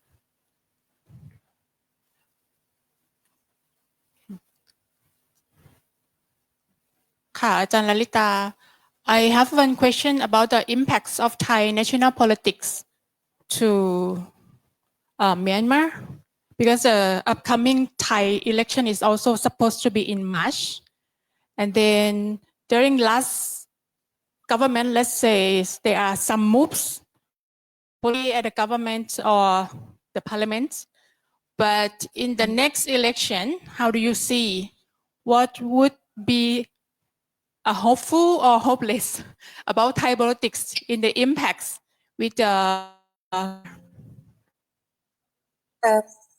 Thank you for the question. This is another complicated question, which will be answered in a few minutes.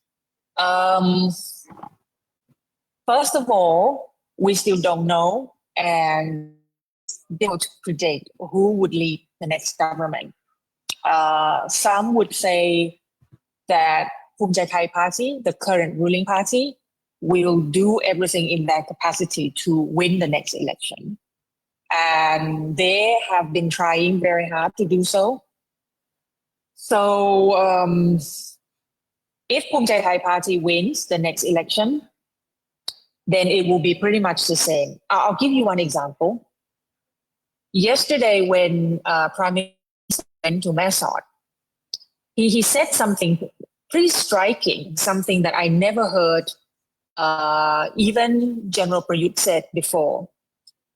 I believe he gave an interview to the Thai media, and at the time he was at the airport with the large Indian aircraft that was there to carry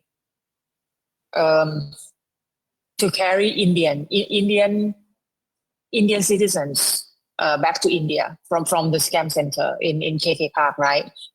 And he said, well, we don't want this burden with Thailand anymore, meaning that he doesn't want these people fleeing from the scam center on the other side to be in Thailand for so long. They need to go away. They need to be saved by their own government as soon as possible, because it's a waste of budget. It's a waste of taxpayers' money. Let's put it that way. Well, I was thinking to myself, wow, that's a very big statement. It doesn't seem like one, because it's so normal for someone like the leader ofภูมิใจไทย party to give a comment like that, right? But because even Prime Minister Sethpa, Prime Minister Paetongtarn, or even Prime Minister Prayut, they never said anything like this. Yeah, so it's very clear that under Htin, he doesn't want this burden, and he wants these people coming from scam centers, whether they come from India, they come from Africa, they come from Indonesia, from the Philippines, all over the place. These people need to go home. They would not be responsible by the Thai government anymore. You know, something like this. It's just to show you the mindset ofภูมิใจไทย. Now, if the Orange Party wins, they can win, you know. The problem is not to win the election. The problem is to form the government. The big problem is to be able to be established as the government, because you learn the lesson. They won an election before, but they never became the government. The main idea here, if they want to have power, they need to become the government, right? Under the Orange Party, the People's Party, things will change, and perhaps you can sense it already from all the work that MP Rangsiman Rome has been doing on scam centers, on cracking down, or even telling the Thai society the truth that this country has become a rogue state. Let's put it that way. There's so much corruption everywhere, of all levels, from the very top leadership to very small people on the ground. You know, there's all corruption everywhere. But okay, the last thing I want to answer you for this question is the stability of the Thai government really, really matters. Okay, because let's say next time during the next election, after the next election, we have a conservative, even a more conservative party, then more conservative, less progressive policies would be implemented. Okay, like I said before, I was so struck with what the Prime Minister had commented yesterday. And I think if he really holds his power after the next election, maybe the policy towards the refugees, maybe policy towards migrant workers coming from Myanmar will change also. And we don't know if it will gear towards the worse or the better. Yeah. We have seen big lessons in Trump's administration in the US, what the Republicans could do to change the way, everything works in this world. And it's the grassroots people, it's the most vulnerable people that will be affected by conservative policies by the US government, or maybe the Thai government as well, you never know. Yes, can I?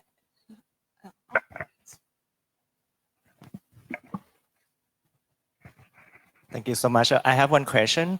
So I would like to ask if you would advise Thailand's political parties, including both oppositional or incumbent parties, specifically the People's Party, the Pheu Thai Party, and Phumchai Thai Party, what would you advise them to act as priorities, specifically from now until the elections? Thank you. Are you asking? So I'll let Lalitta answer first. We only have very limited time. It's this government. It doesn't really have so much time left. The government will be dissolved. Rumors say that it will be dissolved in December. Another rumor says that they will eventually dissolve the government. They will leave by January. But anyways, around February to March, there will definitely be an election. So they don't have so much time left. And I think that what they should be focusing on is to create a sort of a good foundation, and just to do away with all the bad things. Well, not necessarily bad things, but all the things, all the dirt that the last government neglected to clean, if you know what I mean. I think to lay a good foundation for the next government would be a really, really good strategy.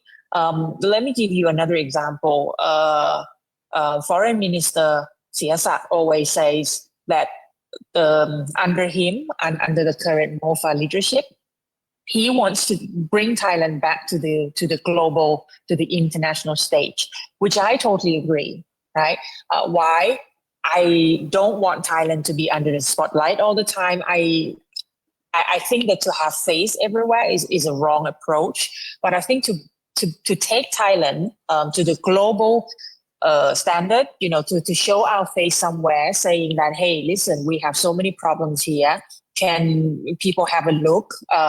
Can the global community have a look? And in the western border, right next to Myanmar, we have so many problems. You could actually help the innocent people of Myanmar by doing a lot of things with Thailand. So I guess that there are so many things that we could do, but it's coming back to the nature of the Thai civil service. Somebody needs to start somewhere. If you set a good example, then there will be followers. But if you don't do anything, you just, easy, take it easy all the time, then nobody will ever follow you. That's the big problem. And I hope that some of the ministers would lay a good ground for the next government. That's all I can say on this current government, because they have very limited time left. Yeah. Thank you. Lalitta, do you need to leave soon, or you can how much? I have a few more minutes, so don't worry. Okay. I'll just leave quietly. Oh, okay. Thank you. So you have any question? So I think political parties in Thailand and any country in the world has, I think, the moral obligation to defend democracy and democratic principles. So that's a moral reason. I think political party from across the spectrum has to look into how democratic that system is, and that's a kind of like moral reason the political parties in Thailand, even either the Orange Party or like BJ, Thai Party or others,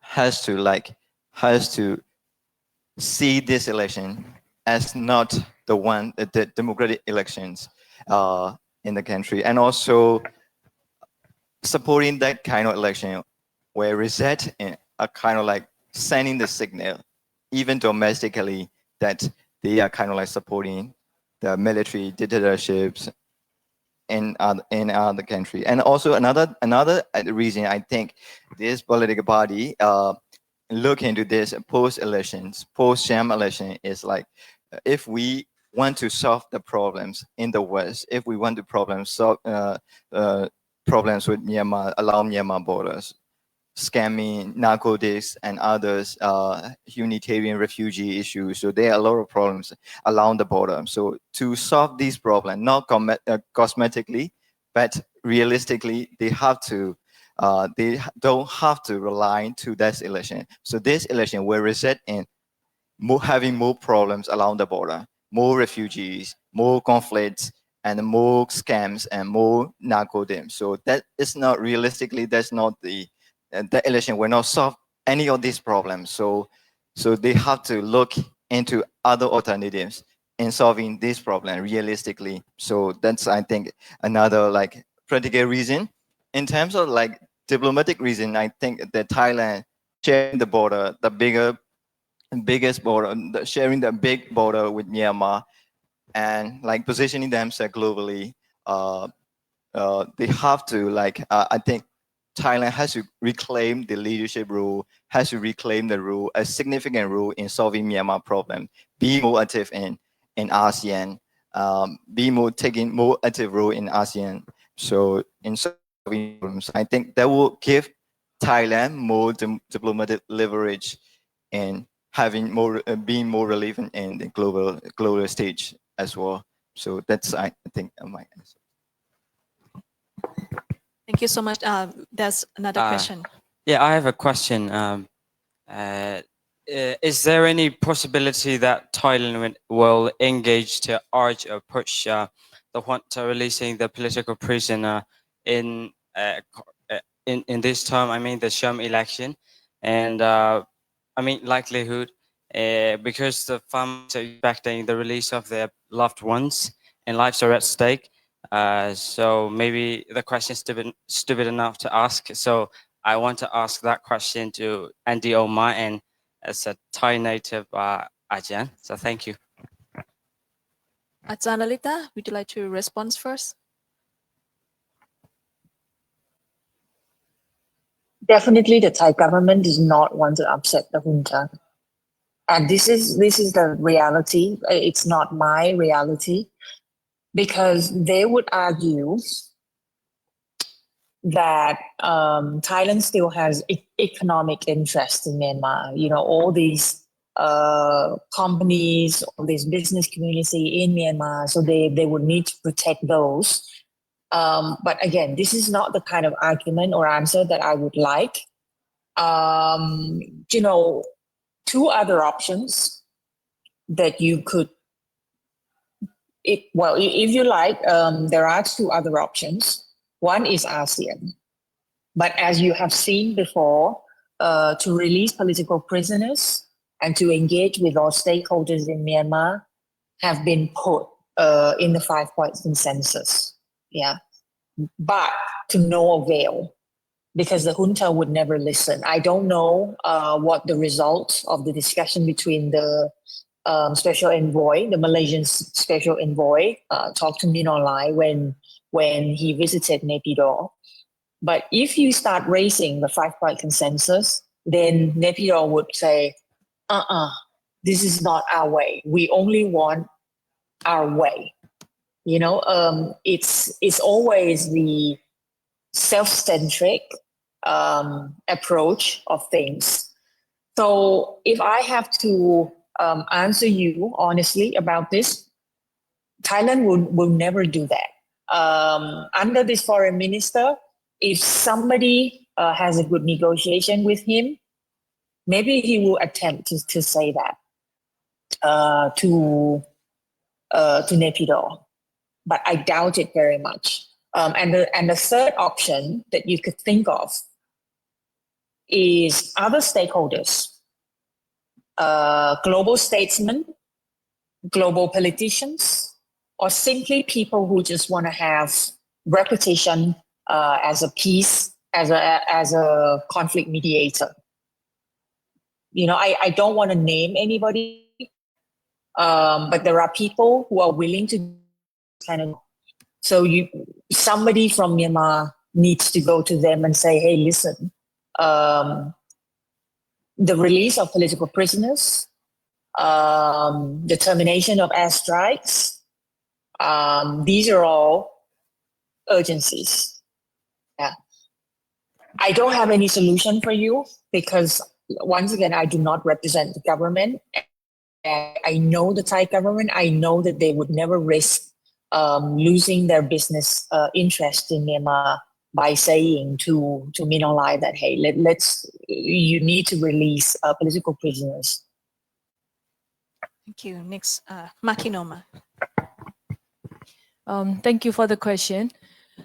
If I can share with you of the long-standing old book playing military strategy, yeah? It's a part of their tactic. Whenever they want to gain some kind of political gain, they will always release some political prisoners at different times.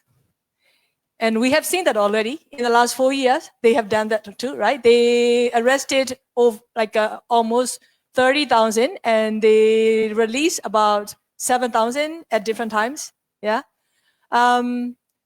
So because this Sham election is politically very strategic for them in order to claim that they are the authority of the Myanmar state, elected authorities, right? So they will, I have no doubt that they will have in their calculative move and plan that they will actually release some either before or after or during, but who will be released, how many will be released, that's all in their hand. I think what is more important for us is not to fall on that trap. Because in the past, before 2010, the United Nations actually for the release of Daw Aung San Suu Kyi and political prisoners in the resolution. Yeah, the ASEAN only called for Daw Aung San Suu Kyi's release just once before 2010 election because ASEAN doesn't want to use. They don't want to use the language either. You see, but of course, being the leader of the political democracy movement, they call for Daw Aung San Suu Kyi's release just once in their statement. So let's just be very. Of course, we all want to see all of the political prisoners released. Their loved ones, their families will be far more happier to see that, and they are longing for that release, right? So we all should work for the freedom of these courageous people who've been confined and tortured. But let's make sure that we don't fall on the same old trap that military will play the game by just after January, they will release some political prisoners. Who knows, probably also Daw Aung San Suu Kyi. This is what they did because they know the world will have to welcome them if they release Daw Aung San Suu Kyi, you see? The world has no choice but to welcome, no?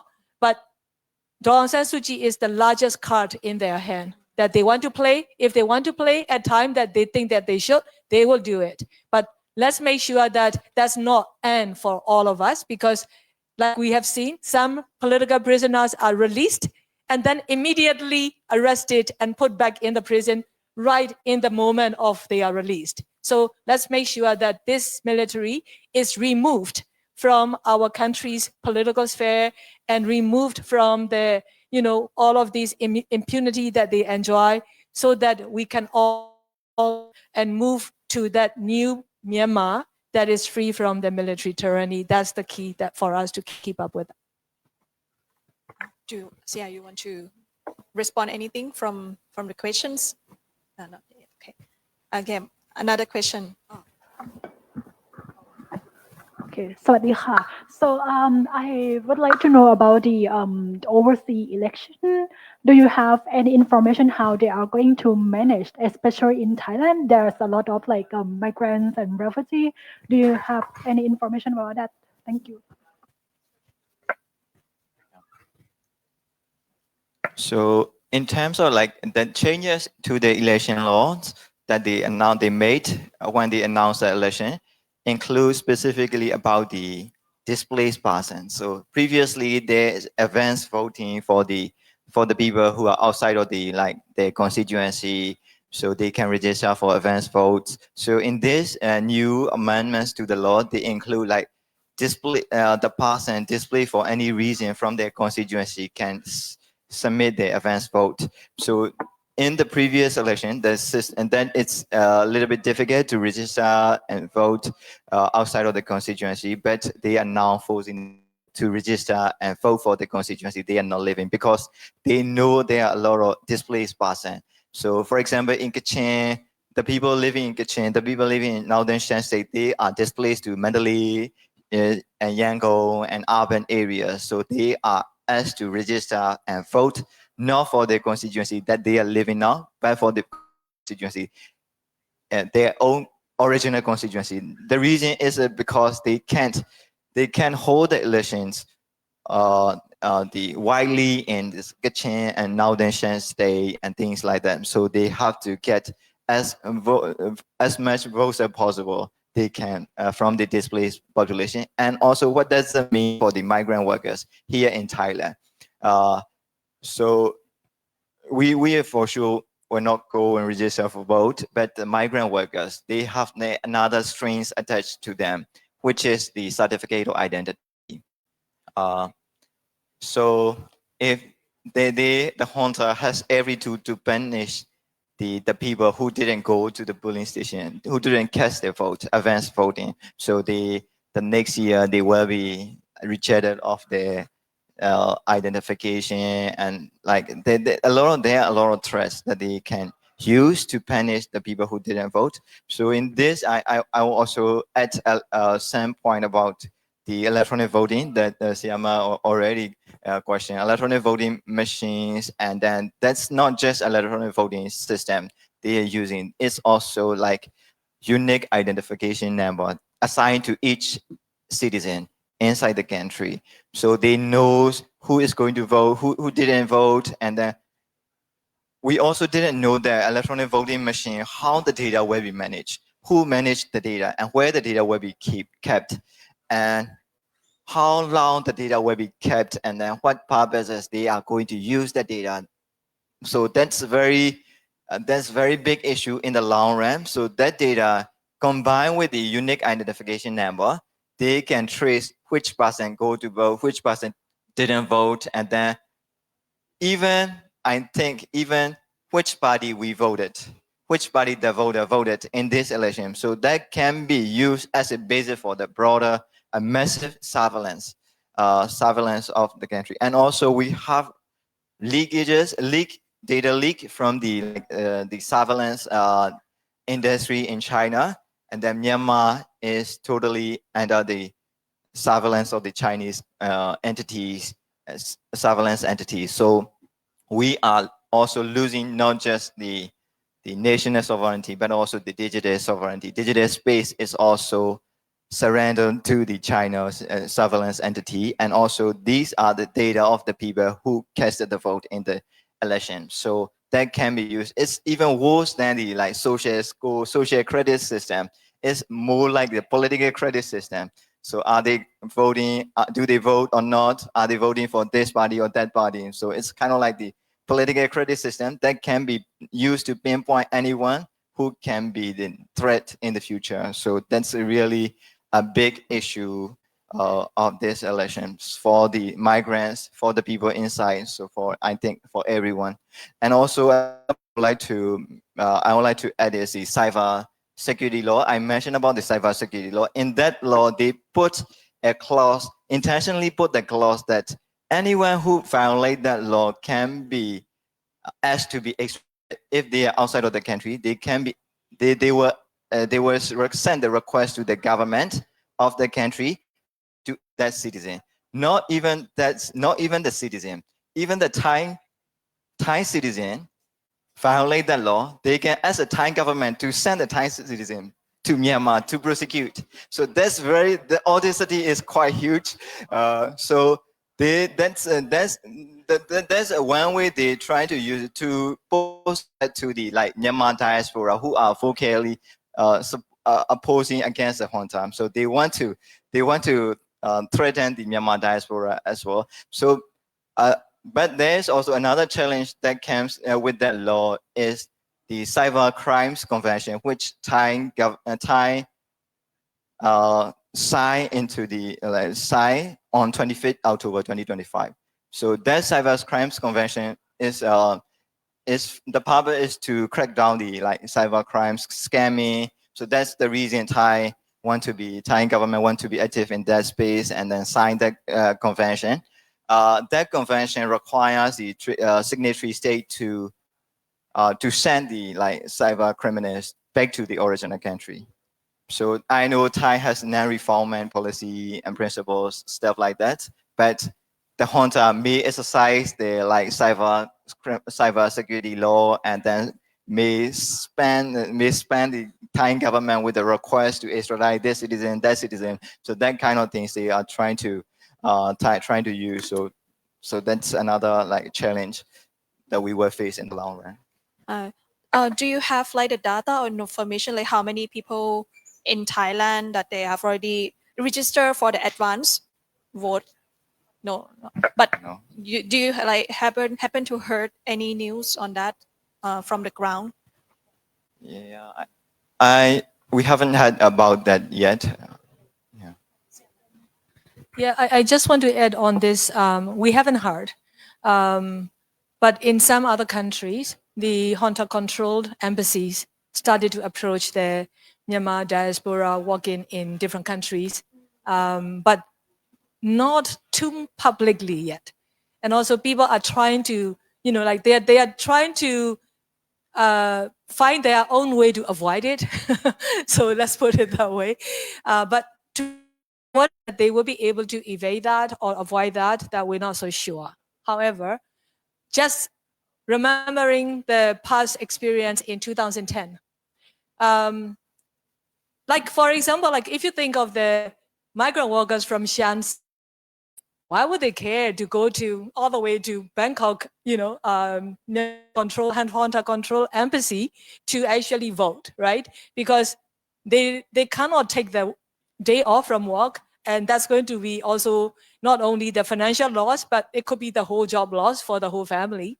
And why would they vote for this Myanmar military who, in fact, violently bully the whole Shan community, So I remember in 2010, even though there were large Shan migrant workers community, they don't even know. So yes, they have the, some IDs or something like that, but they didn't really, get into that thing. But no matter what, at the end of the day, there are advance votes turn up in thousands, tens of thousands that nobody know where they come from. And then the junta claimed that these are the advance votes from migrant workers abroad or blah, blah, blah. And then the other thing is that advance vote in the past, they ask only one person from each household. Let's say if there are five eligible voters in one household, and then the father will give advance vote for all. So it's like a requirement, Otherwise, it's an intimidation. So basically, the household head, either mother or father or the oldest brother, will have to give the advance vote for all the eligible voters in the family, you see. So now for this 2025, my suspect is they will use the forced conscripted soldiers' families, including not only the soldiers who were abducted into this army, but also their family members have no choice because their children are already forced into the army. So they don't want any more trouble than that. So that's one of the potential vote for them, the like the voters category. The other will be basically those who are still sending their remittance, right, to Myanmar, that they will actually use that to scrutinize that particular population from the migrant workers community. But to what extent that people will actually, so far, we only hear the silence from those who are outside. They are showing absolutely no interest. And I think that's an intentionally interest, basically. I think that's what my take is. Yeah. Thank you. Any more question? So any Facebook pages or questions, can you check? Yeah. I have another question. I think because like some foreign countries, even including Thailand or even general Thai people, they might think like this election is an exit, as you may have noticed, and they might compare this with 2010 election. That, oh, see, after 2010 election, there's some progress in terms of democratization, so-called democratization, which is not genuine one, but there's some progress. So how would you respond to this kind of perspective? So 2010, so there are a lot of people compare 2010 elections and 2025 elections. So as a president, that the election can be a way forward for like less violence and less repression. So actually, I think it's really wrong comparison, because 2010 election, so it's the pretext is like the junta at that time, so they consolidated, they have a lot of confidence going into these elections. They can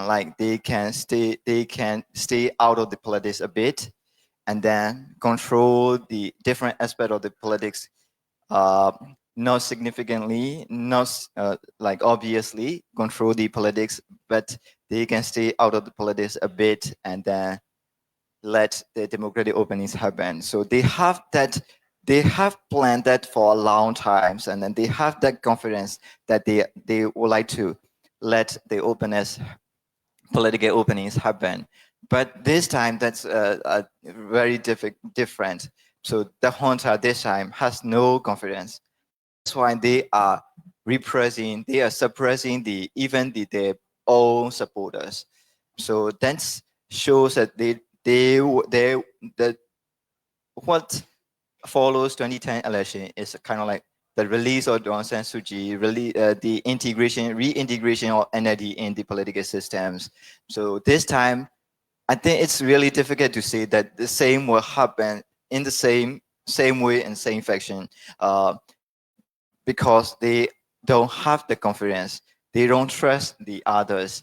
So that's why they are suppressing their own supporters. So what will happen? Another thing is that, like, in 2010 election, the scenario is like the civil war is not that widespread. It's in periphery of the country, in the border areas, the ethnic in the ethnic control ethnic areas, that they knows who are their enemies. And this time, the civil war is so widespread, and then there are a lot of actors involved, and then there are a lot of even the stronghold of the Burma majority, and then the military is in central Myanmar. So they can always count on central Myanmar as a stronghold before 2021. Now the central Myanmar is now the hotbed of the conflict. So it's now the center of the conflict. So this time, what they will do is that they were trying to suppress the dissidents, and then they were trying to suppress that arms struggle in central Myanmar, which is which they regard as a stronghold, as they will declare them, they will style themselves as a civilian government. They will present themselves as a civilian government, and then they will portray that as a civilian government versus terrorist actors. So they will crash down these new emerging military actors by force that will escalate more violence. So that's different. That's what make it different from the 2010 elections. So there's I think the political opening that the people are hoping to happen is not guaranteed to happen, and also it's not guaranteed to last as well. So I have been active as a civil society since 2012, and I have been observing the parliament as a journalist since 2011. So we try to fix the 2008 constitution. We try to fix the institution derived from the 2008 constitution. It takes a lot of time, a lot of people. It takes a lot of efforts and money. So a lot of international donor put a lot of money in fixing that institution and making it work, but we failed in 2021. So are we going to go back to the same investment that we did, investment of time, many efforts? So we will, and then now this system is even worse than the 2010 system. So it will be really difficult to fix the political system from this election. So that's my point. Yeah, if I may add a few more points, I don't think it's going to happen like what happened with the opening after 2010. They may release some political prisoners, because you remember, if you see their intention, all their aim is to really claim the legitimacy, right, from the world.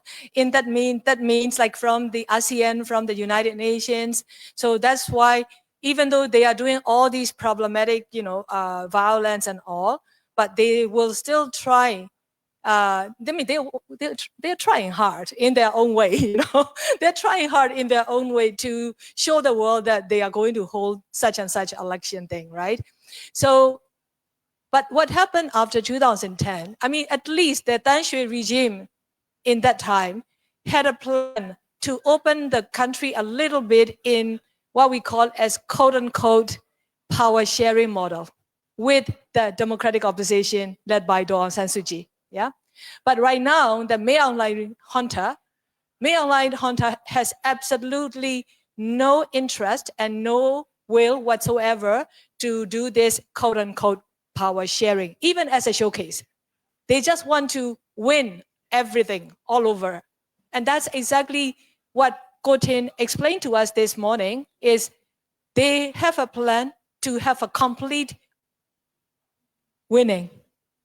And in that, we should not be expecting any more of, there may be, this could be the opening to break the status quo or stalemate or, thing. But saying that, the countries far away from Myanmar, from the ASEAN region, when they hear the word election, they just simply think as election. So that's why it's so important for us as a civil society to reach out and explain to the ASEAN, individual governments, United Nations, EU, US, Australia, New Zealand. So the more we explain to them about this sham election, how the current military junta weaponize the electoral systems and mechanisms, the more they understand, and then it becomes more clear for them what stand that they need to take. For example, in the last couple of weeks alone, the France government already rejected this sham election. In New Zealand, the New Zealand parliamentarians passed a rejecting this election. In the Philippines, in early October, so last month, many elected MPs from cross different parties, they joined and they tabled a draft resolution that they want to see the stronger ASEAN position, but also making public statement rejecting this sham election. The US has done it. The EU has already taken the clear position. So I think we will see more and more, but also it's important for us to explain more and more so that they understand clearly this stage show or stage managed event is not even anywhere near something that we can call as an election. So yeah, I think that's what we need to keep doing it. But right now we are seeing there are some precedents already set because of these governments, including like the French government has taken up a very clear position, and I think it's good. So we need to keep doing that. Yeah. Thank you. Any more question? Cannot only be question, it can be like opinions or discussion, or even from our Myanmar friends here as well. If you you can voice out. We will not show your face online, no? Yeah. If you want to add something more on the Sham election. Okay. And according to what Khin Ohnmar said about the international community, now they're trying to have more stance, like especially those in Western countries and even some friends in the Philippines, right? So I saw the news, even like there's some countries that looking forward to more investment in Myanmar after the so-called election, right? Even Korea, yeah, and of course Russia. So this is what keep us also be worried about what happened after, right? Because this is how the junta want to gain legitimacy and then utilize this in terms of channeling the foreign direct investment. Even it's not as open as post 2010, no, but we will see some more. Okay. Well, you're very right, Ajahn. Of course, not only the political legitimacy that this junta wants, right? They want the new foreign investment, like coming back. And some of these businesses, I think they are getting ready to go. And I wouldn't be surprised, like those after February, March, some of those countries' businesses will actually go back. Even I heard from some Thai business people thinking that, it will be like post 2010 election. We will have a chance to increase more investment in Myanmar. No, that's how the business sector also think. And I think the challenge for us is because Myanmar still, even after decades of extraction of these natural resources by this military for their own benefit and their families' benefit, Myanmar still remain to have, some natural resources still there. And one I started to get worried is the rare earth, because I think there are like some eyes from the international community, particularly there seems to be a soft fight over the rare earth among the different big powers already. So Myanmar happened to be having the rare earth, of course. So I think that's something we need to keep watching out and keep warning the international businesses that they just cannot bring in their business investment that will further aid and abet the military to keep killing our people. I think the Myanmar, in particular, is then accused of the genocide against the Rohingya and crimes against humanity and war crimes against the Myanmar people, right? And we need to really push the relevant governments to ensure that their businesses from their countries uphold the international principle on business and human rights. And that's something we need to keep pushing to. Yeah. Any more response? No. Actually, that's one question from online. They ask like direct engagement of Thai authority or Thailand in helping this so-called election. Maybe like any collaboration, if you have heard about that, because actually like you also mentioned about how the PR system is used, right? And this used to be used in Thailand in 2019, right? So how do you know like any clues about that? I have heard the Thai Election Commission has provided some training to the Military Control Union Election Commission in Myanmar. But again, like that's something that hard to verify in the public open source information. Yeah. It's really I think it's really difficult to verify like that information to link the Thai authorities having Myanmar like Junta.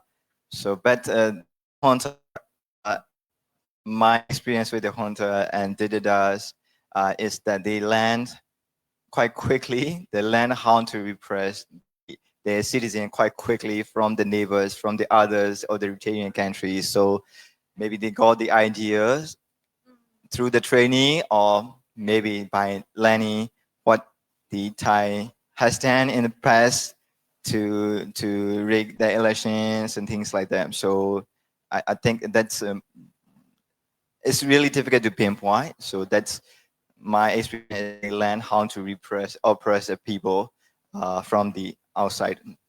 So I would also like to add, not really linked, connected to that answer. I would like to point out a little bit about the survey that some of my colleagues did that ended in 5th October. So they surveyed 3,600, more than 3,600 people inside the country and a few outside the country, mostly inside the country. So they said they did a short survey asking the people whether they think the election will be fair, whether they think the election as a way, as a solution, and then whether they are going to vote in this election. So the people are quite like vocal against the election, quite clear that 98% of the people said the election will not be fair. 98%, 96% of the respondents said that they will not go and vote in this election. But I would like to bring to light the harsh reality that the people inside Myanmar has. That's a very sad reality that whenever I talk about the election to the people inside the Myanmar, inside the country, the question that they usually ask is that, what are the alternatives for us if we don't want to go and vote in this election? And then there will be a kind of like, they will know and they will punish them with the like arrest and things, the surveillance. What can we do to not go to the polling station and vote? And what are the alternatives? Can we make the ballot? Can we destroy the ballot, or can we make it invalid, or things like that? So using the electronic voting system, they can make it invalid.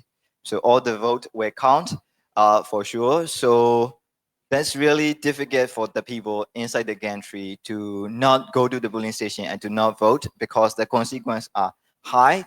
They can be arrested if they do not go to the polling station and vote. So that's virtually like kind of like pointing the can and asking the people to go to the polling station and vote. So that's kind of like my personal appeal to the people of Thailand and also the governments of Thailand. So we are really thankful for having the people and hosting the people of Myanmar over the time, over the history. So I think my estimate is that there will be more people coming to Thailand, fleeing to Thailand for violence, for arrest, for the forceful conscription.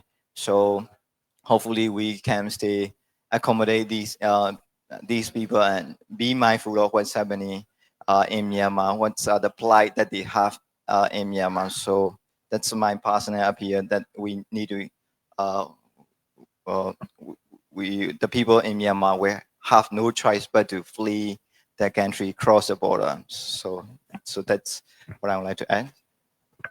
Yeah, I think this point is very important for Thailand and Thai people to understand as well, because they might think, of course, like, okay, having election, it might solve the problem that we're facing. I mean, as Thai people, we are facing about irregular migration or any transnational impacts from Myanmar, right? But you just say that this is not true, right? There will be more and more irregular migration from Myanmar to Thailand after election. So this is, I think, important for Thailand to rethink about this as well, how they will deal with Myanmar issue, how to solve at the root cause of the problem, not only being kind of like passive or just get along with whatever happened in Myanmar, right? Because at the end, Thailand is a stakeholder as well of the Myanmar issue. So I think, yeah, after I'm not sure, because we are still facing the instability in our politics, right? So we obsess, of course, not only the Cambodia issue, but of course our own internal problems.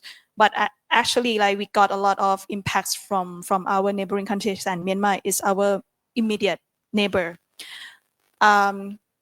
So if nothing if there's nothing else from our participants here or even online, I would like to end the session soon. But maybe if our participants now, because Ajahn Lalitta, she has left to the airport. So if Khin Ohnmar or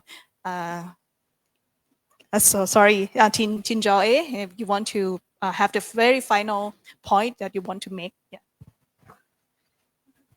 So yeah, I would like to reiterate the point that I made. So this election will not solve any problem that we have in the country, and this election will not solve any problem that the Thai-Myanmar border is facing. So it will even increase the problem. So numbers of the problems, intensity and magnitude of the problems. So I think we have to reject this election. We have to reject this election as a people who left democracy, who aspire to be the democratic country. So I think in the long term, in the long run, so for the benefit, my vision in the long run is Myanmar and Thailand becoming the democratic, a full-fledged democracy, and then we share the longest border in the region, then becoming the leaders. Democratic leaders of the democratic principle in the region. So that's my dream. So we have our own problems. Every society, every country have their problems, but we have, I have my trust and belief in the resilience of the people, and then also the good will of the people as well, good will of the people of Thailand, good will of the people of Myanmar. So I think, and also I have my trust and belief in the commitment of the people of Thailand and also the people of Myanmar in democracy. So there yet, we have the problems. So hopefully in one day we are a full-fledged, we both are full-fledged democracy, standing side by side, helping the other country, helping each other, becoming better and becoming more democratic. So that's my hope. So hopefully we stay keeping our hope. We stay like trying to be resilient, and we are always thankful for the people of Thailand for helping us to be resilient in this difficult time. So hopefully we can continue that kind of resilience and support to each other. So that's my final point. Thank you, Gote.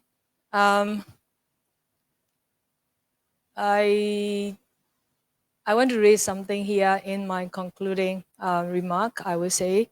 Because in 2010, before the 2010 actually, I want the world, I want the international community, don't be too enthusiastic and don't have the gold rush manner when it comes to Myanmar. And I actually wrote one article in the Wall Street Journal about that too. As much as I engage with the different capitals in my meetings, I won different governments, foreign ministries also. But at that time, what I remember, before 2010, when it comes to Myanmar, human rights is the #1 agenda for the world or for the international community, yeah? But after 2010, business became the #1. That's why I like when you asked me ask the question about the business sector. I'm already warning in my current and recent advocacy meetings with different government officials not to make the same mistake again, not to go back to that post-2010 engagement. Yeah, should really learn the lesson from that post-2010 full re-engagement policy that they applied in their, approach towards quote-unquote democratic transition Myanmar. It's not like we didn't want that time. We did want them. We did tell them, like, what is the reality on the ground, where the human rights of the different communities, particularly the ethnic minority communities like the Shan, Chin, Kachin, how fragile that their situation, But no matter how we want, these international governments, they were dining and wining with the military generals in Naypyidaw, and it seems like that was enough, you see.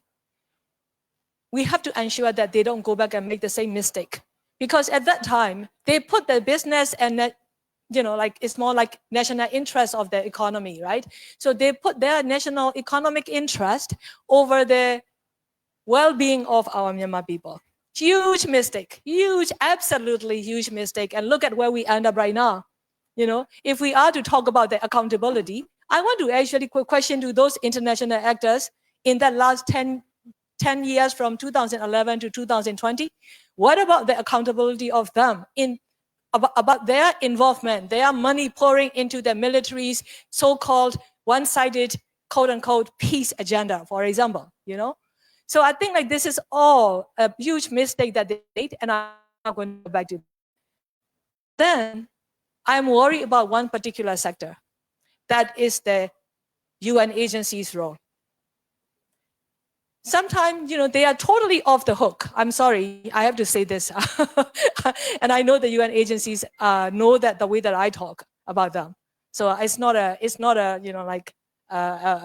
isn't like an open, talking point for me. Whenever I have a chance, I raise this. The UN agencies are off the hook when it comes to the development aid or development project, this and that, programs, this and that, humanitarian aid.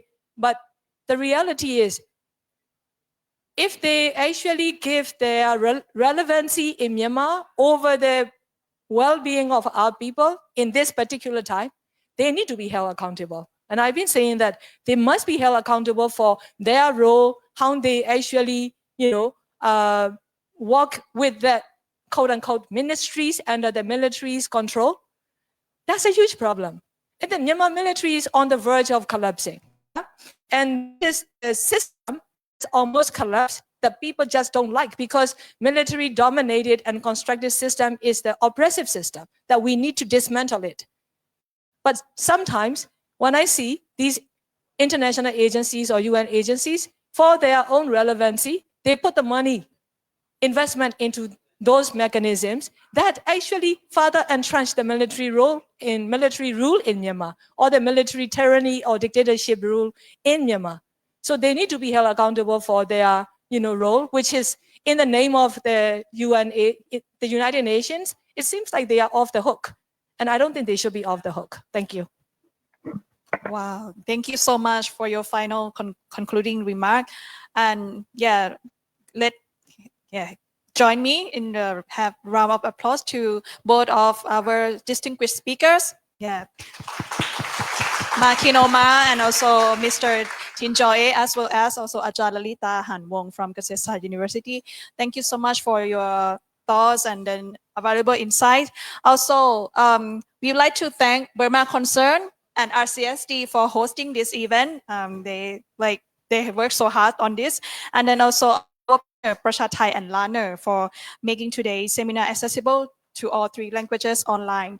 And have a good afternoon, everyone.